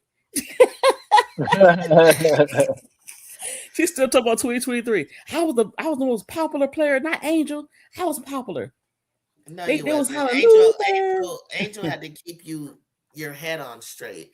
I've always kept on seeing her from the moment I started watching it, LSU with Angel. I always seen her like in her ear, like you are this, you are. She was always pouring into her, right? And like I felt like she was gonna crash out any minute, at any moment. Like she was getting frustrated guarding Clark. And then she ended up admiring her because she felt like she was killing. I was like, listen, Alexis.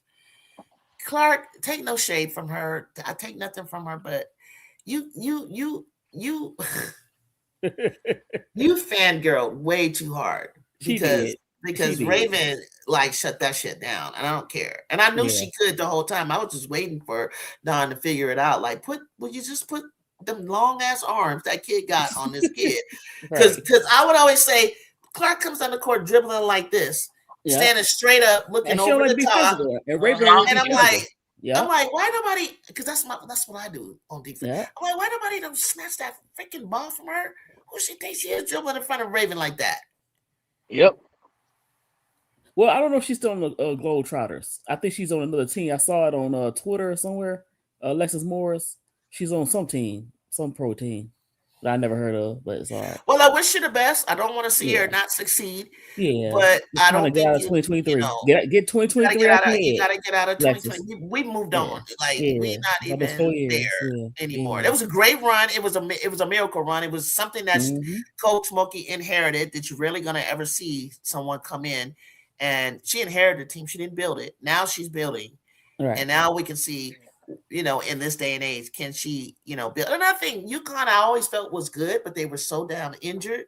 But I used to look at what he had on that bench, and it was lethal. And I used to be like, man, but hey, that's part of the game. You got to be healthy. Get your training staff together, because why is everybody blowing and tearing a knee? Like, what the hell? Yeah. Forrest Love said for real, 23 is gone. Poor Alexis, she'll be all right. She'll be all right. Oh, I didn't know that. I didn't know you guys got 5 players that get double down. But I'm waiting on the crash out. I want to see what Malaysia Miles said about. I want to see the secrets. I want to know the secrets. Why really did they leave? If they lose, why you think that will come out? Maybe. Never know. She's a crash out. At this point, Ms. D, I don't even really care why Lay left. Yeah. Because I ain't never, I don't wish nothing but the best for her. Yeah, Even when she But left, I didn't wish nothing but it might be the family that I don't think Lay want to leave. It might have been the mama, allegedly. Like, girl, we need some more money. No, let me stop. I'm still waiting. Go get that money. Waiting to see. We need the LSU bag because LSU got the more money, huh? Look, I'm still waiting to see what Lay does at LSU that's any different than what she did at South Carolina. Well, so far she been doing the same thing. She been the Same same thing. numbers, Same thing. numbers, right? The same type of numbers, the same minutes. But you know what it is? Her bag bigger because they got the most money. They got the money than South Carolina. The NIL deals is bigger than for some reason. It's weird. It's not equal, but it is what it is. Yeah. And I'm glad for her. I'm happy for her. Yeah. So she took the bag.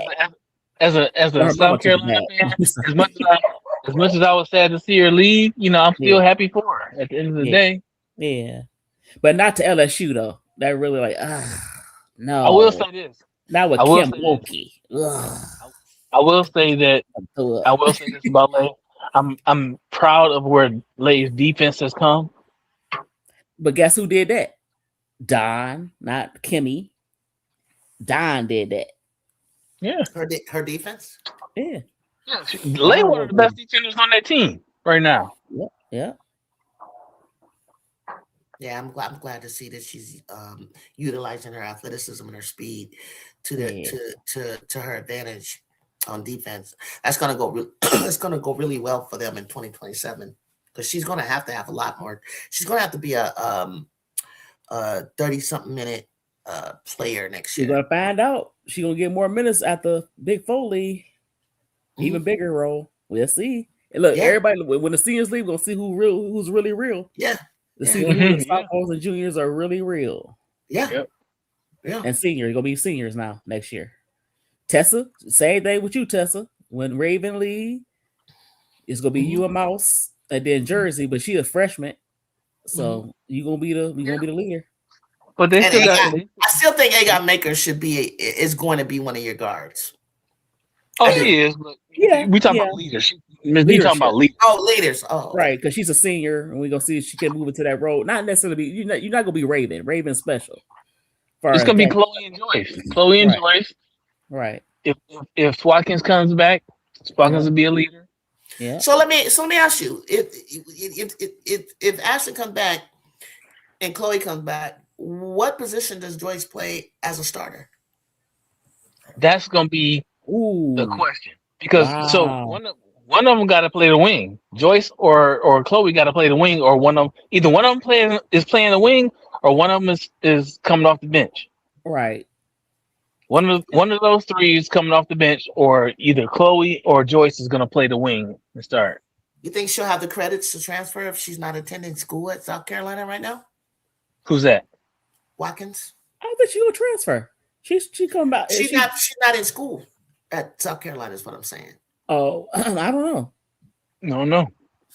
Can she take summer school? Maybe she has some credits. Yeah, you can go to community college and then you come back over. I'm just saying, you got to make sure that all goes well. And then also, she's not practicing with the team or any of that kind of stuff. She can definitely come off the bench. That way, you don't have to worry about what happens with Joyce. That's what I would not start her over Joyce. No, she'll come off the bench. Bring her in slowly again. And the thing is, it just kind of, it's so many different variables going on. It depends on how they want to play. Matchups matter, of course. Right. They're both Watkins and Kits are going to be coming back after injury. Alicia. You still got the Turnabees. So you got Turnabees. Who Turnabees? She'll get a lot of playing time, I think, but she'll be coming off the bench. But the attack coming back. Well, he said Sports Left, who will be the 5 if Okot leaving. I think that's what they're getting Alicia ready for, right? Right. And then she have another year under the trainer. Maybe. Under the trainer. Depending on the matchup, you can go Joyce. Yeah. Because just like Miss D was just saying, just think what we have coming back in the front court. Mm-hmm. We got Joyce, Chloe, Swatkins, Adele, Turnabees. That's a lot. Yeah. It's a lot to work with, huh? And then That's a lot. I'm still, for the life of me, I ain't gonna lie. If y'all really want to know, I really don't know how Jersey fits into all this. I'm curious, very curious. I don't see it. You're right. I don't know how that she fits in there. I'm just want to see what she does. Jersey is going to be a freshman, right? So Jersey going to have to learn the system and learn how to. I think she wants to start play within Dawn's It system. depends on how they play in the in the camp, not camp, but the training. Dawn will see if she could be a starter. Oh, she's a shooting guard. She's a shooting guard. Okay, right? Yeah. Plus, it shocks a lot of players. The SEC is very physical, so as a freshman, you got to get yourself together if you want to be a starter. Because every team, I don't care, even the bottom teams, going to beat you up. So you got to make sure you're ready for that physicality. And they're going to be playing UConn, us. Who else is on their schedule? And non-conference I'm talking about. I know that too for sure. Is there anybody else that they scheduled that they have like a home and away with? I can't look at the schedule. I don't know yet. Yeah, I don't know. Because they didn't do the home and away. They just set up to come play UCLA, but they didn't set it up like they did with us, like home and away. So I don't remember anybody else home and away. I know UConn is jumping out so that you guys they getting ready to put Sarah through the gauntlet next year. She got LSU, she got us, she has you guys, not conference. I think she might have Notre Dame. I think I think he said Texas. It's gonna be a gauntlet, trust me. What's up, Political Leo? I know you got a good show coming on about that CBA stuff. Ooh, I can't wait till we get that done. We need to get that CBA done, Political Leo. Please, God, please. Yeah, listen, with negotiation and everything, you got to compromise. Both sides need to, but you got to do it right. You got to do them girls right. Them girls got to understand. I know they want it all, whatever it is they want, but we got to get this league going. WNBA, they had to get them at least the revenue share. Got to get that right, huh? You got to get that right. You're right. 9% is not good. At least give them 16. Give them 16 at least. I think they were talking about that, but I think the girls was like, nah, a little bit higher. We ain't doing that. Am I right? I think they said 15, and they're going for 30. But I don't think. Somewhere in the middle. I forgot about Lola Lampley. You guys are getting Lola Lampley, LSU. There's been some updates. Matter of fact, I gotta go and start listening to Neck and them. I think they have something on YouTube with a little bit more understanding and I think the clarity about the housing. I think if you're making $1 million or 250 or 3, you should be fine. But I think when you, like they're saying, like if a player is a rookie salary, maybe, or maybe even the fact that you're coming over, kind of like Ari McDonald and Odyssey bounce here and there and there. Right? You got to pay their stuff, especially for their nanny, because what's her name? Odyssey has a baby boy, toddler now, pretty old now. But you got to make room for people's kids and make room for, if somebody comes into town to be a 7-day or somebody comes into, where were they supposed to go? Like, yep. 100%. You gotta. So I think they said, yeah, we get that, we understand that, but hey, not everybody needs housing. That's what I think they're saying. But also the housing is important, you guys, because if you live in a certain area, and I'll give you an example, I'm from the Bay and Los Angeles. So in the Bay, you can't just like live anywhere as a WNBA player. It's not safe. And that's for what you can afford. It's expensive in San Francisco is my point. And that's what I was going to say is that that's one of the things that when it in the housing discussion, that's one of the things I think it was Neca that said that is important about is not just the finances of the teams providing housing. It's the number one, the safety, and then number 2, the convenience of having everyone in the same place. Convenience to get into the practice facility, into the games, and all that stuff. The distance to the practice facility. All of that stuff is wrapped into it. It's not just the money. It's not just the money. Even if they You know, I give them per diem. You got to give them something per diem, right? well, even if you're talking about the current like proposal where the team provides housing for like first, rookie players, people on the rookie contracts, and like traded players and etc. Even if you just add to that, providing like housing, like not necessarily paying for the housing, but providing the location for the other players. So even if you make them pay, at least allow having as a part of the housing package, a specific location or locations where teams have priority leases. Just the way it's always been that way. Okay, it's always been that way. And why change it now? Yeah, and having clauses that if you have players that are paying their own rent, especially traded, you get a player that's traded, you should have understanding and agreements with the landlords, such that they can create leases that have clauses that kind of cover if a player was traded. I was thinking like month to month. It's already month to month like that though, right? Yeah. So yeah, well that's whatever it takes. Yeah. Whatever it takes to get this thing on the road before people start caving in is what I need to see. You definitely better get that stuff together before 2027, and you definitely better have it together by 2028. Okay, that's my take, y'all. You gotta get this. Listen, I know and I understand as owners and investors that you want to see profit, but we know that if you weren't making any money, we already know how that writes off on your taxes as a billionaire. You already know that ain't hurting you because it's a loss. So stop playing. Stop playing and invest in these women with the facilities. Think about, I want also, like they're trying to do, is past players, like that they get a retirement plan. Also medical.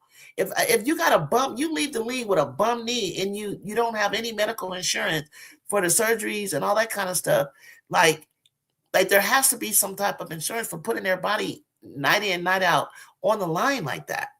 I mean, you give these men millions and millions. Well, what? Okay, there's money. There's enough money out there for you to cut some slack, because them boys, they don't be looking like, oh, Force One cut me off in mid-sentence, open the books, which they won't do.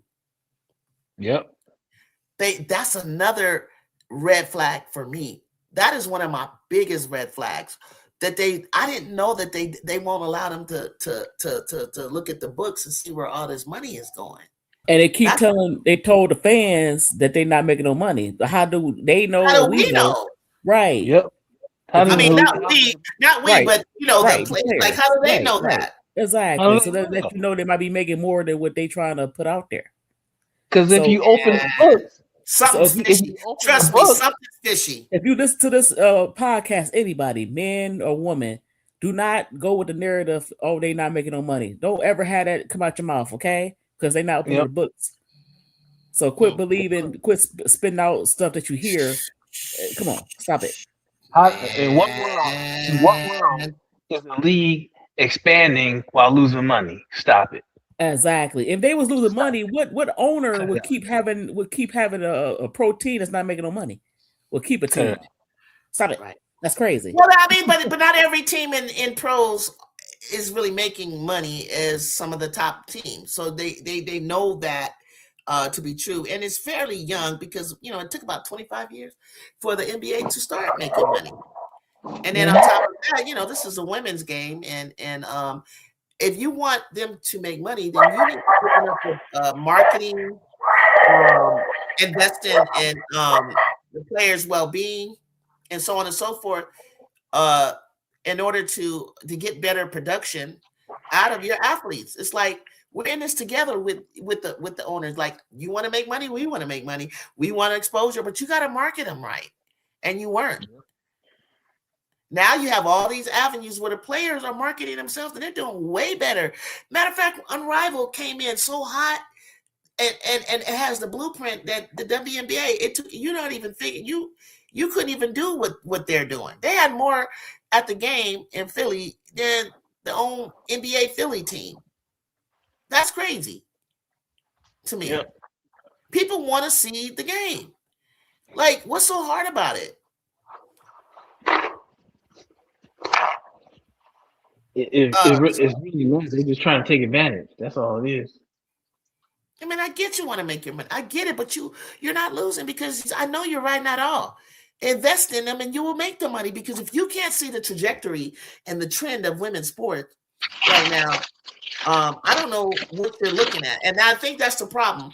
When you sell a team to billionaires, they need to at least have some kind of understanding and knowledge of the game, of what they're investing in. And then if they did, they would get it. And I don't think all of them, align like that. And that's what we got to do a better job of who gets to buy a franchise. I think we need to vet them a little bit more. All right, that's my full take. I'm out of breath.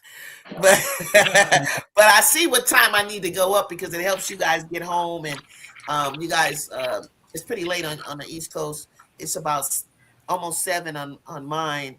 I think it's about 10, close to 10. Yeah, I think there's going to be some Big 12 matchups tomorrow, and then I think Big 10 matchups, and then I don't know what's. Why is TCU so up and down? I know they're playing for first place, right? First place, but in the Big 12. No, I don't know if they are. Are they? Not? I think I saw. Is they still in the top? I thought it was a Big 12 matchup for the first place, even though they're not playing as good in the conference, I guess. And Iowa State really fell off the map right quick.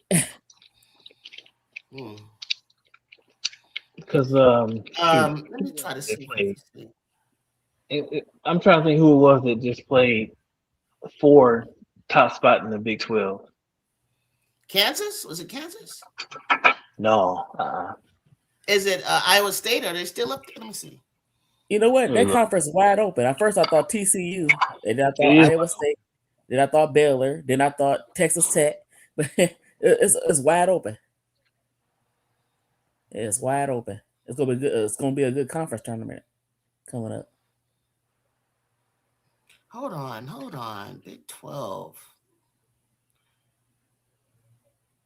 Hold on. Baylor. Let me double check. Baylor's at the top. Baylor. Yep. And what about Texas Tech? They're number 4. And they just beat Kansas tonight. They're ranked number 16. I'm gonna read it off to you. So Baylor's number 1. Okay. They're 10-2 overall, and TT 6-1. Texas Tech. Okay. Oh, West Virginia. Okay.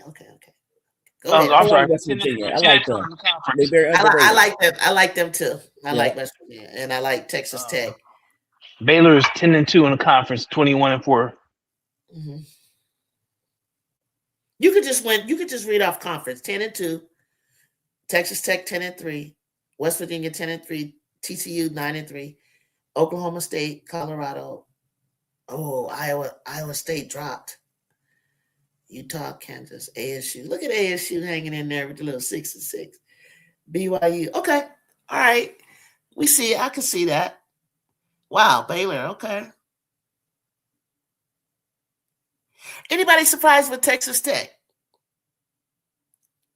Anybody see that coming? A little bit. I didn't see that. Like I said, I thought it would be TCU and Iowa State and Yeah, we thought did. Gonna be and Baylor. You probably thought, all 3 of them teams been up and down. Yeah. All 3 of those teams be up and down. 3 So losses. West Virginia could probably sneak up in there. You never know. Kansas could be dangerous too, though. We'll see in their tournament. Oklahoma State is after TCU, Colorado, Iowa, then Utah, then Kansas State University. Right? They're like, you never know. It all depends on who's playing well as we close out. Yeah, TCU have they played Baylor yet? Has Baylor played TCU? Yep, they're coming on Thursday. They're coming Thursday. Baylor is playing TCU Thursday. And then they got to still play Texas Tech, and they still got to play Kansas Tech. Kansas State, sorry. And then they got to play TCU again. Woo! Yeah, Baylor. We'll see how long you're going to be up there. Yep, they play them next, Farrell. Thank you. Thank you. Yeah, this is going to be interesting. There's some good ball playing. February is no joke. But still, the game to watch is on Saturday. Happy Valentine.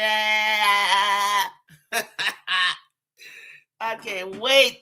I'm so ready for this to be over with so we can move on, because this has been talked about since last year, summertime, fall, winter. We're still in winter. We need to get this game on the road and get this out of the way so we can make heads or tail of what's happening over there with the SEC. Again, I'm going to close it out, and I'm continue to thank you, Ms. D. Continue to thank you, B. We'll hold your thoughts for the next time that we see you. I appreciate you that I see you guys. Please, love you all. Come back soon and hit that like button on your way out. Peace. All right. Thank you. All right. Bye. Thank you. Bye. Miss D.